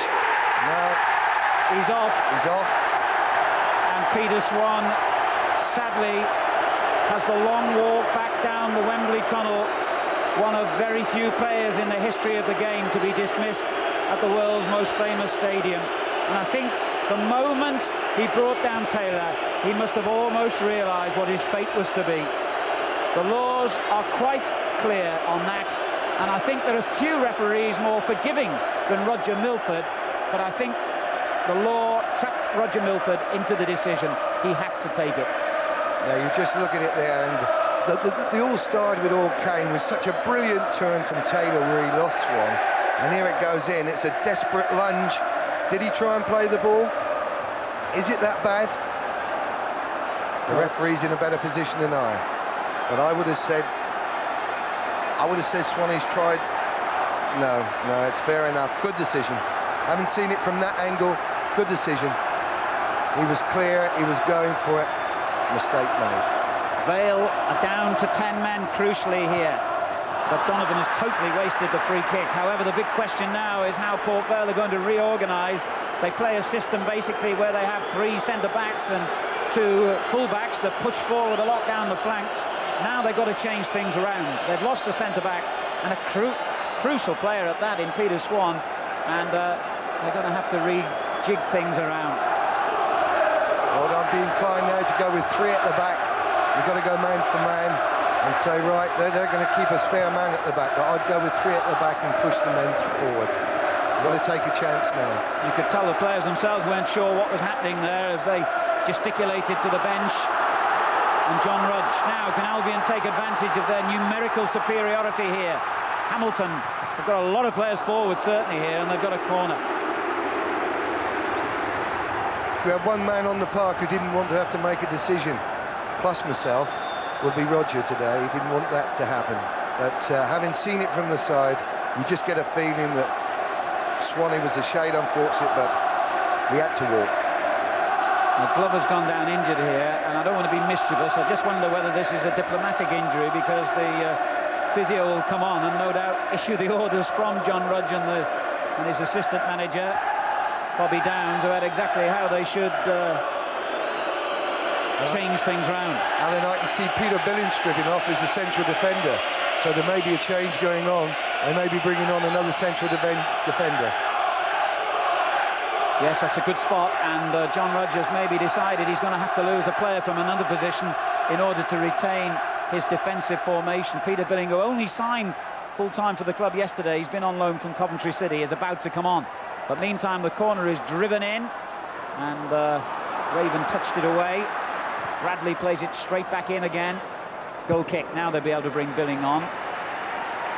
And who's going to go off? It looks like Kent, I think. Kevin Kent, the number 3 being held up. That's no reflection, of course, on his performance today. In fact, he's played well.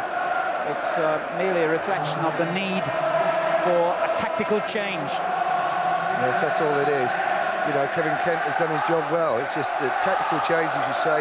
Billing, a central defender, will come in, and a good player on the ball, strong player, just inclined at times to lose his temper a little bit and go for things and go for players when he should keep his cool, because he has a wonderful ability to pass the ball.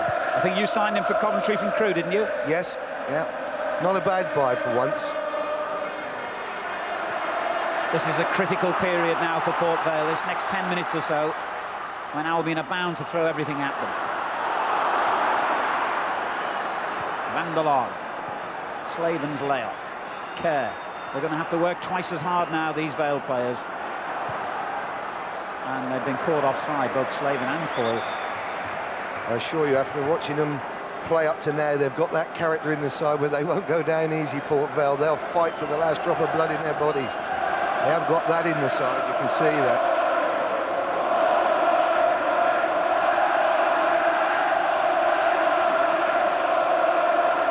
Raven to Taylor. Raven again. Looking for Hunt this time. Billing gets his first touch of the ball, headed away to Van der Laan. Now Nicky Reed. Obstruction by Van der Laan, indirect free kick to West Brom. Incidentally, one other reflection on that sending off incident. I think Bob Taylor is as honest a player as you will find, and I don't think there's any hint whatsoever that he went down in that tackle, other than because he simply had to, because of the way he was brought down. Completely blameless, Bob Taylor. McNally swings the kick in, and it's a dangerous one, and Van der Laan was lucky it dropped to his feet then. Ravens still forward, and that's a dangerous little half-half ball, but Bradley just gets there. Now Lilwall. 20 minutes gone in the second half. Port Vale 0, West Bromwich Albion 0, but Port Vale reduced to 10 men by the sending off of their central defender, Peter Swan, for what they call a professional foul. Here's Bob Taylor, the man who was fouled. Now Hunt, driven in dangerously again. Billing hooked it away for a corner. Very difficult ball to deal with that for Peter Billing. He's just come on the park, and there's a ball slung in right at the near post, and he's got to watch it onto his foot, and he played the safety game. Get away behind for a corner. Taken quickly by Albion. And it's off the post and off the line from Strotter's header. Taylor. Chipped in again by Reed. And it's in this time, yes! It's Andy Hunt.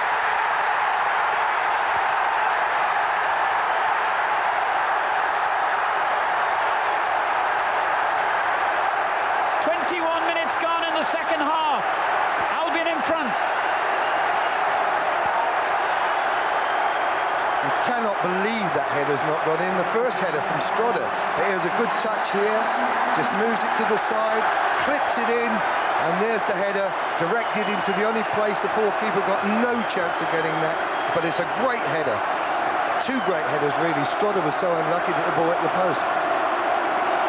Andy Taylor's 11th goal of the season for West Bromwich Albion is their most crucial of the whole season. It's their 89th in this long campaign, if you include this as a league fixture, which of course, strictly speaking, it is. And after 9 long months of toiling for promotion, it's nudged them a significant step closer to their target. Port Vale 0, West Bromwich Albion 1. Andy Hunt the scorer. Here's Foyle for West Brom. Strotter takes it off him, and Strotter, of course, playing such an important part in the build-up to Hunt's goal with that splendid header which rattled against the post. That's 11 in 14 games now for Hunt since he signed from Newcastle United. What an inspired signing he's proved to be. Albion win another important challenge in midfield, but there's no way, I'll tell you this, that Vale will lie down and die here. It is not in their character, it's not in the nature of the team or the manager. Ozzy Ardiles looking thoughtful, and he knows that Vale will push them right to the wire here.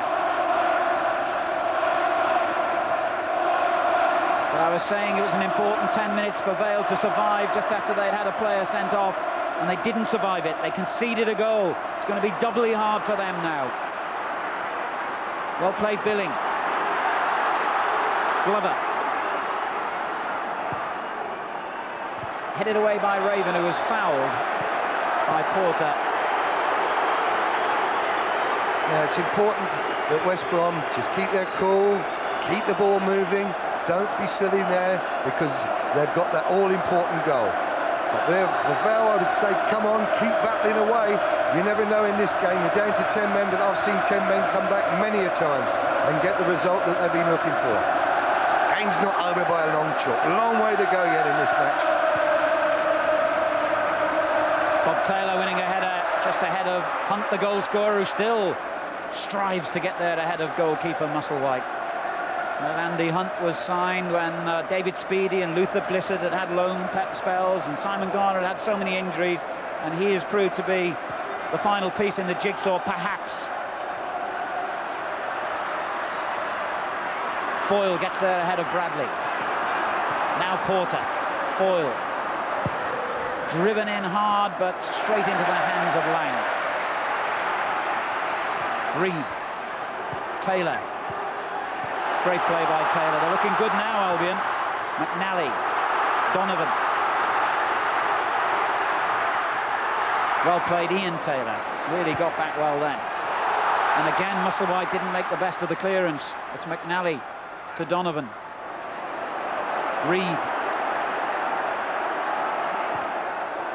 That was a poor ball. Probably his first mistake of the game, actually. Yep. 20 minutes to go here, and Port Vale are a goal behind, but on the attack with Van der Laan, who was fouled by Reed.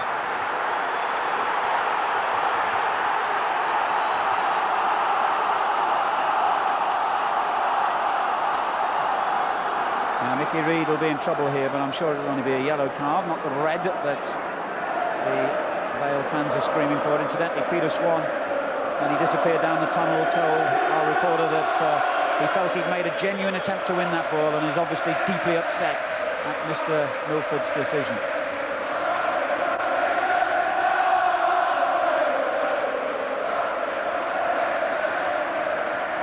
Dean Glover with the free kick. Vale a goal behind. Foyle's header across the face of goal. Schroeder got it clear. Billing to Aspin. Fans want to get in the box as quickly as possible there. Slaven to Kerr. Back it goes to Slaven. It's a good ball. And whipped off his toe by Lilwall. It's a good move that, Alan. There's a lot of movement off the ball, and little Bernie Slaven was on the end there. Just that his first touch wasn't quite right. If he'd have got that control right, I'm sure he would have got that on target. Corner kick to Port Vale, who've come back well. A player sent off and a goal conceded. Van der Laan getting up to try and win the ball, but Albion get it clear. And well played, Andy Porter there. He kept steaming on there. They're going to have to find energy from somewhere now, these Vale players. They were here only a week ago and had a very hard second half against Stockport. And they've got to dredge it up from memory now. They've got to keep running and chasing and fighting, and they will. Here's Hunt, the goal scorer. It's a dangerous ball. Billing lifts it clear to Van der Laan. And he's dispossessed by McNally. Now Hunt turns it in towards Donovan. Aspin, in the nick of time, gets back for Port Vale. And now he's given it away. Inevitably, the 10 men are facing real pressure from the 11 men of Albion. Raven lifts it on. And it breaks to Bob Taylor against Ian Taylor. Lilwall up in support, but Bob Taylor's done well and goes down. And I think after what happened a few minutes ago, there was never much chance of a penalty then. That's good defending by Taylor, great defending. He got back there well and stood up. Great ball then by Slaven to Van der Laan. He was unlucky there, Van der Laan. Nice little trick over the ball, but Bradley read it well. He did his little over, but he didn't fall for it, did he, Bradley? And here's Bradley again, an influential figure in midfield. And it's given away by Reed to Foyle. He's all on his own though, Foyle. He's got to go alone here and wins the free kick from Reed's rather rash challenge. You can just see there that he's running with the ball for Foyle. He's waiting for his teammates to get up with him and get around him, but they haven't got the energy at the moment. They've done a lot of running, the Vale boys. A lot of credit goes into it, but it was just waiting too long there and just got brought down from behind. Here's the ball in, comes in. There's the first header, hits the post. The goalkeeper gets the back of his hand to it, flicks it away, and here it is. There's Bob Taylor, he just brings it back, plays it simply, in it goes. There's the header, it's a brilliant header. Got to give credit where it's due, a brilliant execution. Yeah, lovely goal, lovely little ball in by Reed as well. And with 15 minutes to go, that's still the goal that separates them as Billing hits his free kick straight at the West Bromwich Albion wall. Just a shade over 15 minutes of normal time. Remember, should the teams be level after 90 minutes, we would have half an hour's extra time. Should they still be level, the game and a place in the first division next season would be decided on penalty kicks. In the second division, I should say.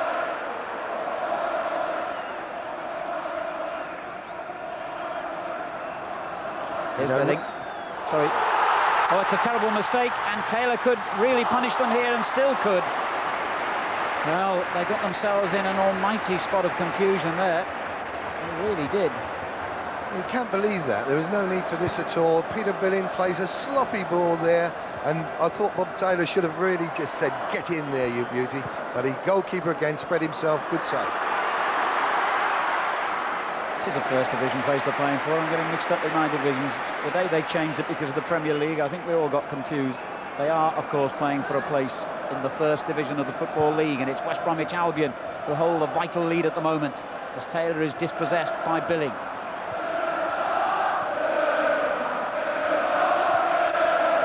And they had to go back, but that's not the way that Vale want to go at this stage. Less than a quarter of an hour remaining. I think Runge's got a gamble now. If I was John Rudge, I'd be pushing a man up front. It looks maybe as though Taylor has gone to a forward position. He's got a gamble. It's no good sitting back 1-0 down. You've got to say, right, let's get somebody else forward and help out the front man. Billing. Good ball, flicked on by Slaven towards Foyle, headed clear by Raven. And then Bradley turns a neat ball to Bob Taylor. The layoff to Lilwall. Back it goes from Hamilton to Lilwall. Hunt. Taylor. On to Donovan. He's made some great runs today. His finishing hasn't been too good, but he's done well. Here's Hunt. Knocked in towards Bob Taylor, too close to the goalkeeper. Now, as you say, you look at Donovan and he's always darting in and out of the defenders. He finds the space, makes excellent runs. Control is good. It's just that his end product for his finishing hasn't been the best of on the day.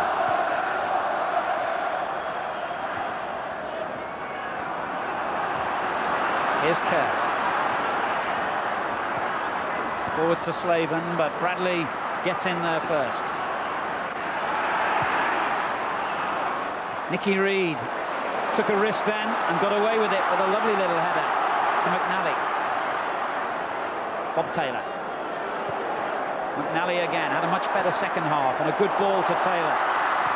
Aspin whipped it away from him, but all the pressure still from Vale, although from Albion, though Vale have had their moments certainly in the last 10 minutes or so.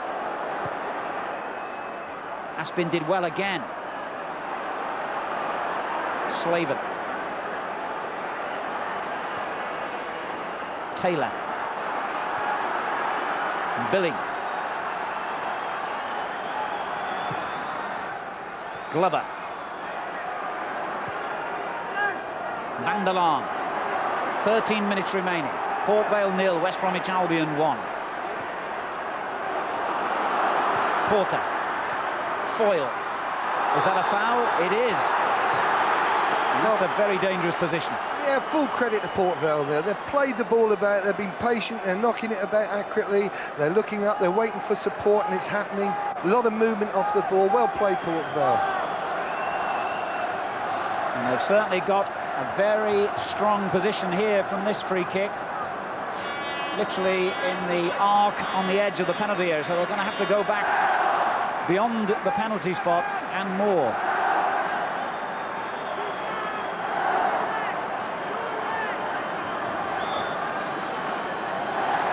Could be a left foot shot from Glover perhaps. Van der Laan over the ball as well. Back here. It's Glover who's going to hit it. McNally did well to come out and block it, and suddenly there's a flowing counter-attack on here. McNally again. A lot of players forward for Albion here. But back to the halfway line they go, and then Bradley lifts it on. Donovan. Control let him down there. Bradley in to win it back, and Hunt did well to get there ahead of Kerr. Now Lilwall. Good run by the fullback, but he got the pass wrong to Taylor.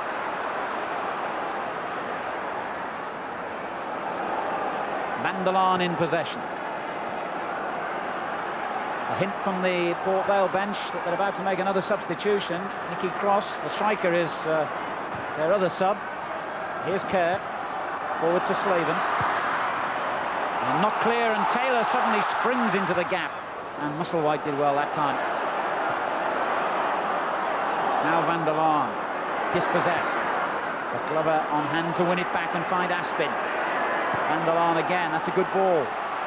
Billing. Foyle makes a great run and he spots him, but overhits it. So that will happen to Billing just coming on. You know, the turf, I know I'm repeating myself, but that ball does fly out here on the stadium. It goes that 10 yards quicker than you expect. 10 minutes to go. Port Vale 0, West Bromwich Albion 1. The prize is a place in the First Division next season. Aspin for Port Vale. Slaven. No foul. Bradley takes it off him. And a good ball too. Hunt holds it up nicely. And then Hamilton dispossessed. And now Slaven. Van der Laan to Kerr. Lovely layoff by Foyle, but it was very well read by Raven, who gets forward now for a 1-2 from Taylor. He was looking for support there. He needed some support coming from behind. Very slow to get there, the West Bromwich side there. Should have given him early support. Andy Porter lifts it forward, and it's not a bad ball. Foyle chasing with Strodder. Strodder gets a toe to it, and Port Vale get a throw in and an opportunity to make a substitution. And Van der Laan is the player who will come off, the Dutchman. And the former West Bromwich Albion striker, Nicky Cross, who spent 7 years at the Hawthorns in the early part of his career, comes on to replace him. 32 now, 12 goals for Vale this season. And straight into the action, as Porter does well on the byline and then gives it away.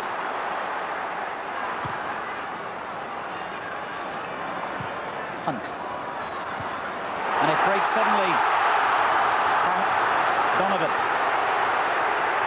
And Reid has got forward from the back. And he scored! Nicky Reid has surely now clinched a place in the First Division for West Bromwich Albion. It's great running from Nicky Reid. The ball has been played forward.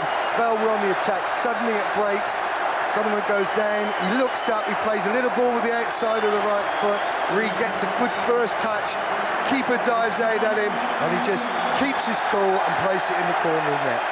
I think he's had a superb game, Reid, and that justifies him, for me, hopefully being the man of the match. And what a moment to score your first ever goal for your new club. Nicky Reid has made it 2-0 to West Bromwich Albion, and suddenly Donovan finds himself in the clear again. He's made some absolutely splendid runs today. He got an accidental crack in the face there, but play goes on. And that surely now, with, on my watch, 7 minutes remaining, has clinched the Baggies' place in the First Division. They lead 2-0 against 10 men Port Vale. Here's Cross. Good effort. Good strike. That's what they seem to have lacked, Port Vale. They seem to have lacked that finish. You know, Crossy there, turns quickly, doesn't think anything else but get a shot in, and his shot's on target. You know, they've needed that. They need somebody who can just create. Here it is here. Good angling by the goalkeeper, gets his body behind the ball well. Technique-wise, excellent. But a good strike at goal by Crossy. But Vale still going forward in typical fashion. They really have contributed so much to this game today. Can they get a goal back now with Cross? It's a good tackle. It really was a good tackle. And Raven certainly came to Albion's rescue then. It looked as though Nicky Cross had his finger on the trigger. Alan, I was just going to bring up until the fat lady sings, and there she was nearly singing, wasn't she? That was half a chance there. Good tackle, as you say, by Raven. Excellent tackle. Unlucky for Crossy. Slaven, dispossessed by Hunt. Now Bradley, the gap's opening up inevitably as Vale pour forward. And Bob Taylor was offside. Our award for man of the match, made by Jimmy Greaves back in the studio, and he concurs exactly with John Siddott. It's Nicky Reid, who celebrated today with a goal, his first ever in Albion's colours, and a goal which might well decide their place in the First Division next season. But Vale are not dead yet. Porter, a shot blocked by McNally. He really threw himself at the ball then. Do you know, these Port Vale players have gone up in my estimation. I haven't seen a lot of them, but I've got nothing but credit for the way they fight and the way they're showing their spirit here. They're a credit to football. Absolutely right.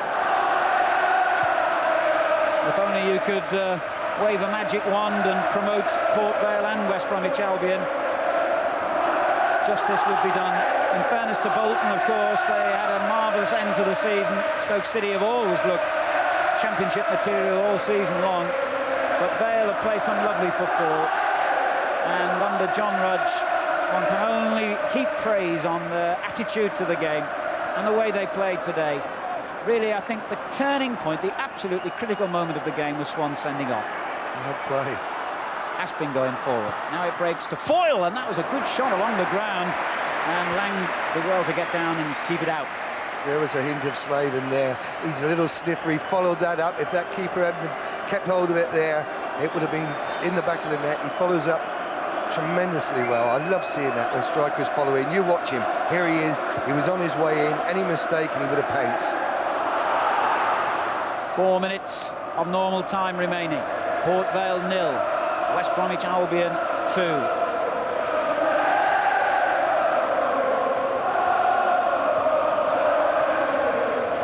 Good header forward by Cross. Foyle is onto it, and another opportunity goes begging. Tiredness, really, I think, was behind that. I just felt he should have lifted that over the keeper. If he'd have looked up, the keeper had just come off his line, was on his 6-yard box there. He looks up, he just lifts it over him. That would have been possibly the effort at the time, but he's got to make the decision. He's tired mentally and physically, and he just felt that the best thing on the moment would be to have a crack at goal. Well, no disrespect to the Autoglass Trophy, but if Port Vale could have swapped things round, lost to Stockport 8 days ago and won this one, I'm sure they would have chosen that. This was the big one, and this looks like being the one they're going to lose. They keep throwing men forward, as they have to do now, but all the noise around the stadium is from Albion fans. As Raven gets back to clear, he didn't really care where he knocked the ball then. 3 minutes to go. 3 minutes standing between West Bromwich Albion and a place in the First Division. And an offside decision will give them a welcome relief. West Brom, who haven't won promotion, as I mentioned earlier, for 17 years, are now on the threshold. And Ozzy Ardiles, who was in charge of Swindon when they beat Sunderland here 3 years ago, and they thought they'd won promotion to the top division then, only of course for that promotion to be changed around because of the financial irregularities at Swindon. What a grievous moment that must have been for Ardiles. What a sweet moment it will be if they cling on now in the last 2 minutes to win this. They've conceded a free kick. Foul on Slaven. Here's Port Vale, though. They're still trying to penetrate. They're still looking for that goal. They haven't given up the fight. But West Brom look the side to have won the match at the moment. Kerr curls it in. Well, it was a good effort, but not good enough at this stage. West Brom are going to make a substitution. Professional touch this. Try and break things up when the opposition are threatening. And the man who scored their first goal, Andy Hunt, is to be replaced by Gary Robson. What a nice moment for him. The longest serving player at West Bromwich Albion. No, it's not. It's Simon Garner, in fact, who they've sent on in the end.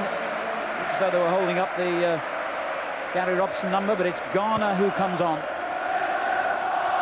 Another striker, another problem for Port Vale. As if they haven't got enough as it is. And here he is, straight away into the action. It's a good run too by Garner, but that's a goal kick. He's come on with a message, Alan. He's telling everybody just to knock the ball in the corners, and for him and Bob Taylor to chase everything over the top of the back four. We're into the final 30 seconds.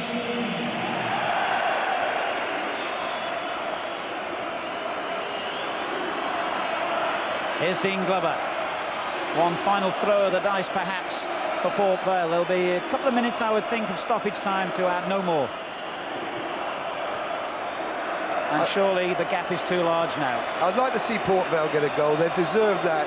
They've come here, they've made a match of it, a game of it, and they've a lot of credit. I just think they deserve a goal for their efforts. And right to the end, they're pressing. We now move into stoppage time. Port Vale 0, West Bromwich Albion 2. And surely now the Baggies are home and dry. Vale have got a free kick for offside. Mr. Milford has looked at his watch.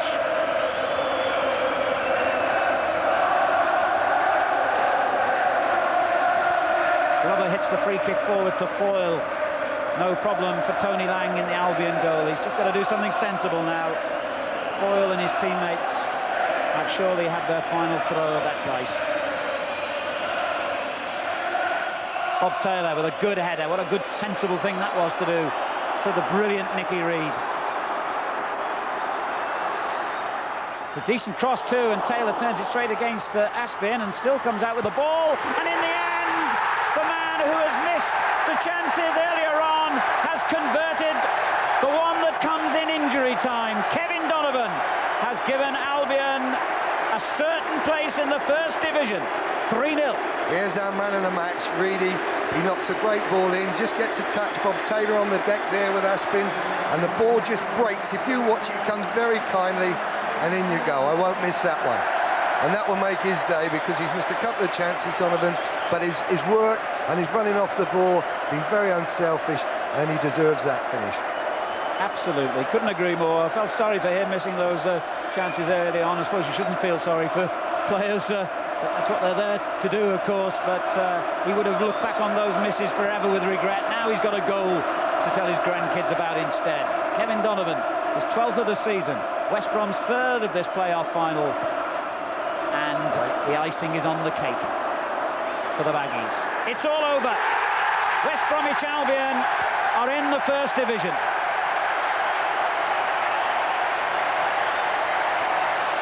The margin of victory in the end was flattering and did not do justice to Port Vale's performance. But you have to say that West Bromwich Albion, on the day, played well enough to deserve their place.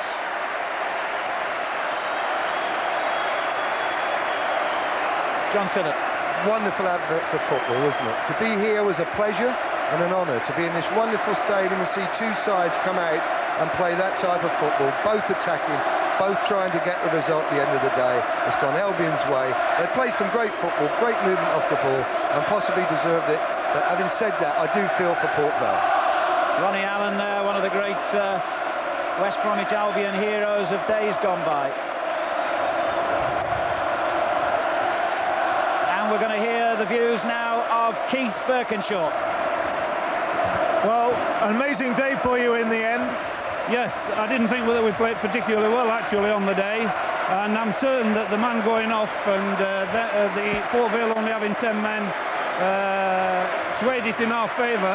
But I'm just happy that we managed to get the 3 goals that we did. And, of course, we're going up into the next division, which is great for West Bromwich Albion and all its supporters. When you look at the scenes round us here, it's hardly imaginable, but we're an old 3rd division outfit, as you might term. Obviously the sending off was a turning point in the match, Keith. Swan in the dressing room is saying that he thought it was a fair tackle. Did you get a good view of it? Not really. I mean, you were probably as near as I was to it. Bob was going through, he went down, and to be fair, I think the referee was about 25 yards away, so whether he had a good view of it or not, I'm not sure. I should think Donovan's quite relieved he scored at the end there, because he had 2 great chances in the match. Yeah, but this is what we thought. We felt that if our strikers pulled wide all the time, that he would get the chances through the middle. Normally he takes these sort of chances, possibly being here at Wembley meant that he didn't take the first 2. But it's nice that he scored the last one. Now, what about West Bromwich Albion? A very big club once they get going, and obviously, you know, set up for the first division. Well, we're only on the first rung of the ladder yet, and obviously we've got to go on next season and try and do well again. With this sort of backing, anything's possible. What about this partnership between you and our dealers? Because Aussie, of course, had great disappointment with Swindon having won a match and then it was taken away on financial problems internally. Well, we seem to get on fairly well. I think the big secret is that we both feel that football should be played in the same way. A little disagreement on the odd occasion, but that's natural between any partnership. But yes, I think that we respect each other. Well, here they go, going up the presentation now to get the trophy.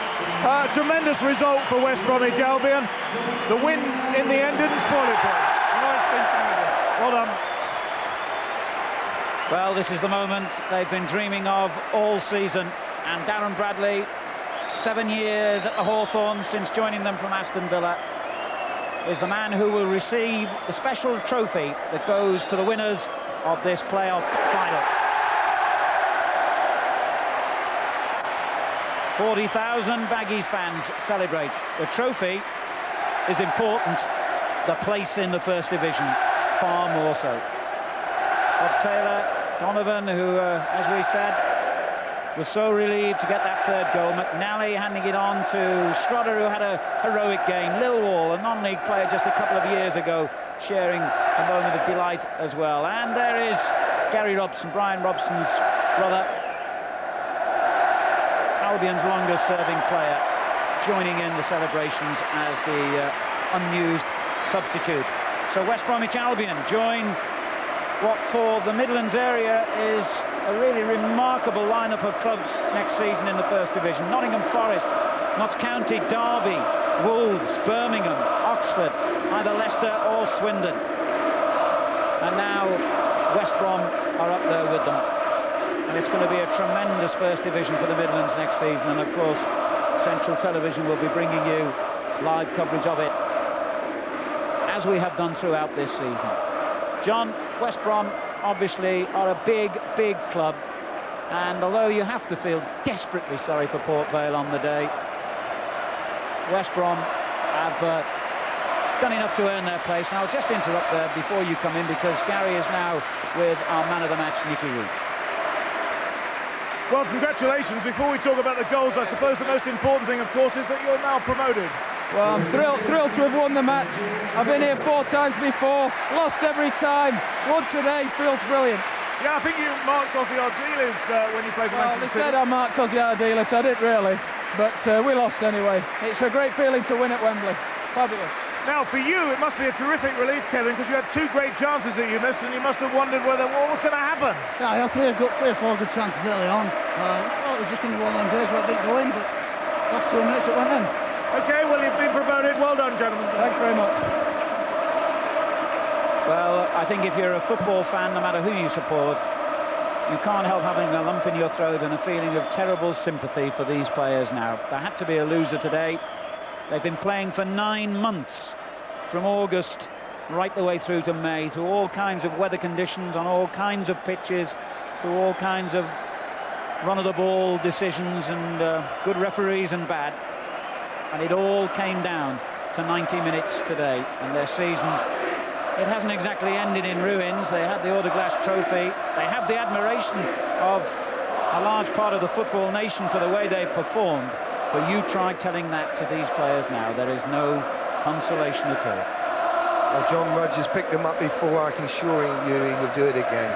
He's a superb manager, has had a superb year with a club that wouldn't be called fashionable, but he's done a great job for them. Their supporters can feel proud of them. This is a cruel arena. In one moment, while the Albion players deservedly join in the celebrations of their supporters on the terrace, the Port Vale players troop dejectedly away, back to the dressing rooms, back to a couple of months, less than that probably, before pre-season training starts again, and they have to wipe the slate clean and start all over again. But there's a side there, West Brom. They play the type of football that everybody wants to see. Well, now the turning point of the game was undoubtedly the sending off of Peter Swan. Let's hear the views of the referee, Roger Milford. Roger, not easy to send a player off at Wembley, but obviously you're convinced he should have gone. Oh, definitely. First one this season, had to be at Wembley, but it was so clear-cut, I'm afraid. How difficult is it for a referee? They're only human when they're at Wembley. Deep down in the heart, it's very difficult. But I'm here to administer laws of the game, unfortunately, and it was a clear-cut case, I believe. I haven't seen a replay, obviously. Well, the player himself says, as you may expect him to say, that he thought he played the ball cleanly and he was very upset. Oh, we have to make an instant decision. My decision, along with the linesman, was he took the player, a clear goal scoring opportunity, no option but to go. So you're quite happy about that? Quite happy. Thank you very much indeed. Okay, well done. Thank you very much. Thank you. Well, at least he came on and talked about it. Not too many referees would do that. And I have to say, sadly, as I said at the time, that I think the laws chapped Peter Swan rather than the referee. I felt he just had to go. But anyway, that's all gone. And one of the desperately disappointed Port Vale players, Andy Porter, is with Gary. Andy, Wembley's not the place to come and lose, is it? It's not, no. We won last week, but now this week we found out the hard way. Did you feel you did yourself justice today? We found it hard when we went down to 10 men. They play well. It's hard enough with 11 men against them, but at 10 men it's a mountain to climb. Do you feel they played well enough today? They scored 2 goals, 3 goals, was it? It's enough to win. So at the end of the day, do you feel a little aggrieved? You got 89 points, you finished third, and you haven't gone up. No, we knew at the start of the season that's what it is, and they won fair and square in the end. Can't complain. Andy, thank you. Andy Porter talking there to Phil Mathern, and a very fair-minded attitude he took to it, John. Very honest, yeah. Can't really decry West Brom their win. They've done the business, they've come here to win, they've won, okay. We weren't happy possibly that they've done it against 10 men, but at the same time they're there. Their supporters go back up that motorway singing, chanting, and what a wonderful time they'll have. Well, those who criticise the playoff system, you want to be here today. You tried telling 40,000 people from the Midlands that it's a bad idea. You tried telling 13 players. Well, Phil Mepham is down in the dressing room tunnel again with another Port Vale player, Robin van der Laan. Robin, once again, I mean, it's not the place to come and lose, is it, this? No, it's terrible. Especially, I thought it was a quite even match. But after Peter Swan was sent off, I thought it was only going to go one way. You felt you were up against it in the second half, then? Yeah, with 10 men, it's really hard, especially the way they pass it. If you got 1 man less, it's going to get really hard to close the spaces down. And I think they played really well the second half. When we got 1 man less, and well, all credit to them, and all the best next season to them. Okay, Robin, thank you very much. Commiserations. And we can only underline again that Port Vale played a splendid part in what was a really excellent football match. The Albion players will milk every moment. I would think, John, when you're out there and you won something as big as this, you don't want to leave. No, I'll never forget that day, Alan, will I? You go round here and suddenly it's like fairyland. You're there, you're on cloud 9, and you just feel, let's really enjoy this and take this in. Wonderful moments, and the supporters really are just giving you that feeling of greatness. You know, they've been following all year, those faithful fans, and now they've got their moment of glory.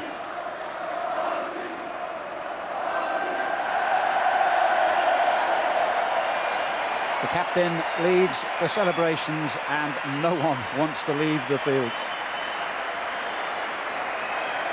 The goals by Andy Hunt, remember, Nicky Reed and Kevin Donovan providing the 3-0 victory here for West Bromwich Albion.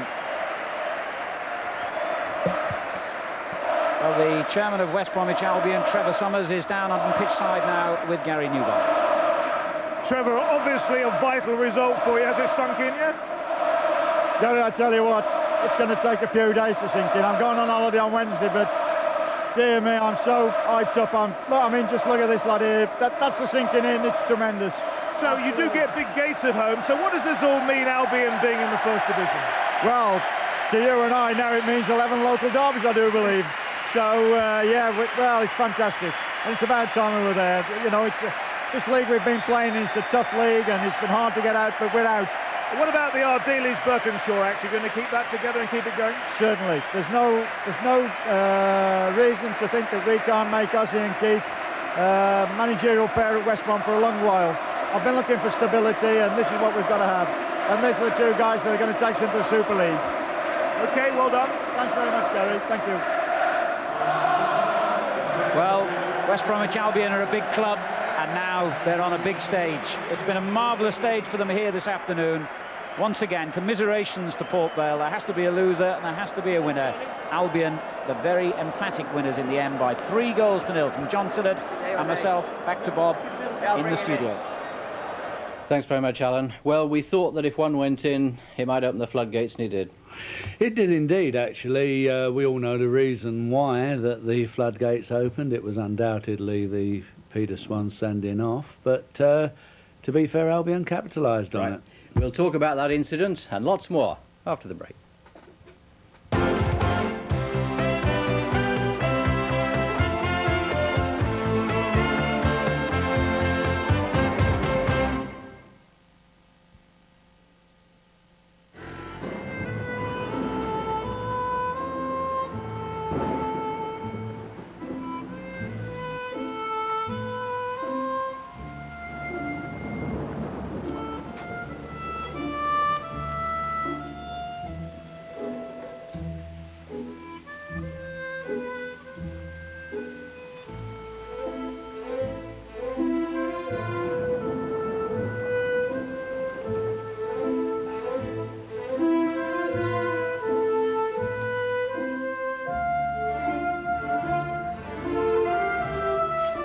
Regarde, la Stella Artois est arrivée.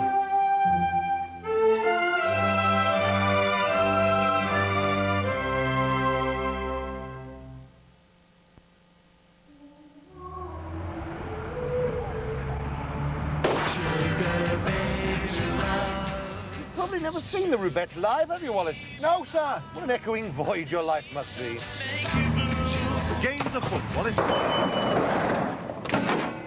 The clean-up on the front door open, the professor's missing, and so is the Rubens. You took the piano? The painting, sir, on loan from the college.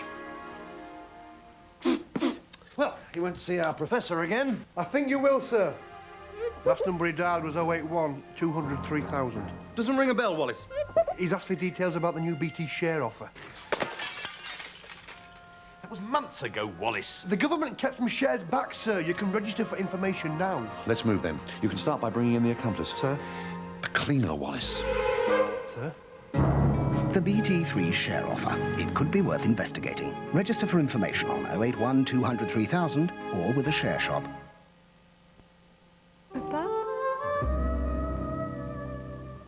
You may be looking for a car that's small and practical. But you still want a car that feels luxurious. Well, now you've found it, because while the Clio is certainly small, it's perfectly formed. Papa? The Renault Clio. Any old iron, any old iron, any old iron. It's gotta be right with hammer right on iron, all right. If you're looking for a great saving on a quality kitchen or bedroom, don't miss the Magnet sale this bank holiday. Come in on Monday and you could qualify for a free appliance pack. Once upon a time, the diesel car was an unfortunate beast. Slow, noisy, smelly, and smoky. But the diesel has changed, and so has our diesel fuel. SO Diesel 2000 is a brand new diesel fuel that helps cut exhaust smoke, reduces noise, gives better fuel economy, improves performance, and helps make diesels of every generation cleaner, healthier creatures. SO Diesel 2000, a new generation of diesel. The Enterprise Winter Sun early booking offer. On thousands of holidays in our first edition brochure, save up to £50. Enterprise, we'll make your money go further.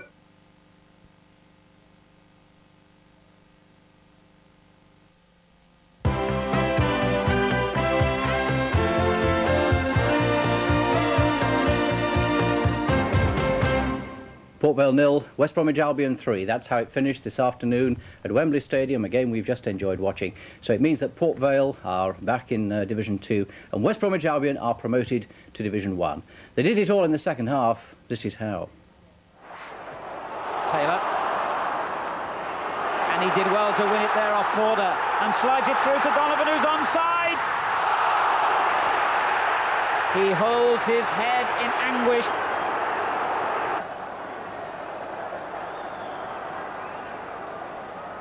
They still weren't 10 yards away when it came in, and it's a tremendous header by Raven, and Musselwhite was in the right place at the right time then. Porter loses out. Hamilton knocks it forward. That's a great first-time ball for Taylor. Bob Taylor. The free kick has been given for sure, and it will be interesting to see what further action the referee takes against Peter Swan here. If he decides that Taylor was in a position where he could have gone on and scored a goal, then Peter Swan could be in big trouble with the referee here. He's off. He's off. Taken quickly by Albion. And it's off the post and off the line from Strotter's header. Taylor. Chipped in again by Reed. And it's in this time, yes! It's Andy Hunt. And it breaks suddenly. Donovan. And Reed has got forward from the back. And he scored! Nicky Reed has surely now clinched a place in the First Division for West Bromwich Albion.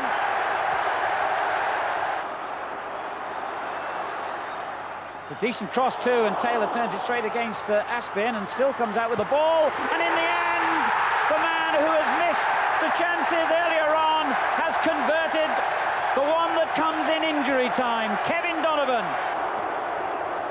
3-0 it was. Everything hinged, of course, on that Peter Swan dismissal. Without doubt. The way we saw it at the time, we didn't think it was, but we'll have a look in a moment or two. Yes. But tell me, was the real change straight after that the fact that John Rudge made a change? Here's the dismissal again. See, I don't book this as a sending off offence because Taylor's controlled the ball and he's actually running across Swan. Swan's tackled him. It was a clumsy tackle, but I believe he was going for the ball. And in my opinion, that was not a sending off offence. I think the referee should have made allowances for it. Immediately afterwards, we saw a situation where that was a great header, actually. And the keeper did well, I thought. Musselwhite did very well to flick it off like that. But that's a great cross-in from Nicky Reed, and Hunt gets the goal. And from then on, really, as we thought, it was going to be one-way traffic. Donovan, who might have had 3 on the day, to Nicky Reed, man of the match, quite rightly so. We made him man of the match before he'd actually scored that goal. That didn't even clinch it, so he was man of the match already. And here he is again, crossing the ball. There's a muddle, and at long last, we can see that Donovan actually does get his name on the score sheet, and he might well have got a hat-trick out of the game. But I think, without doubt, it all hinged on Roger the Dodger's decision. And it's I know the law's the law, and referees hide behind it, and it was great that he came on and spoke about it, but I still don't think it was a sending-off decision. Thanks very much, Jim. Well, tomorrow afternoon, Jim agrees will be at Wembley because, of course, live on Central, once again, we've got the decider from the First Division. That's the game, of course, between Swindon and Leicester. Let's see how that one looks. Glenn Hoddle and Brian Little, geniuses with a ball at their feet, making their mark now as managers. A year ago, Leicester scented Premier League riches until David Speedy fooled defender and referee. Mike Newell ended the Leicester dream. Newell takes it and has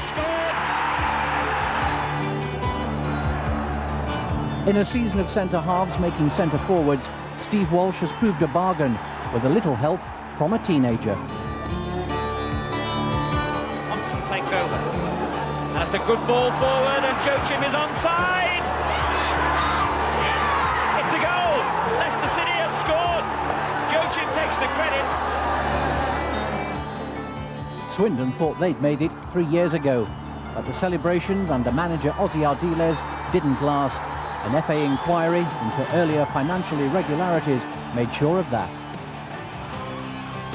Glenn Hoddle is being touted as likely manager of Chelsea. He'd be a serious loss to a Swindon public who've come to love the style and the culture.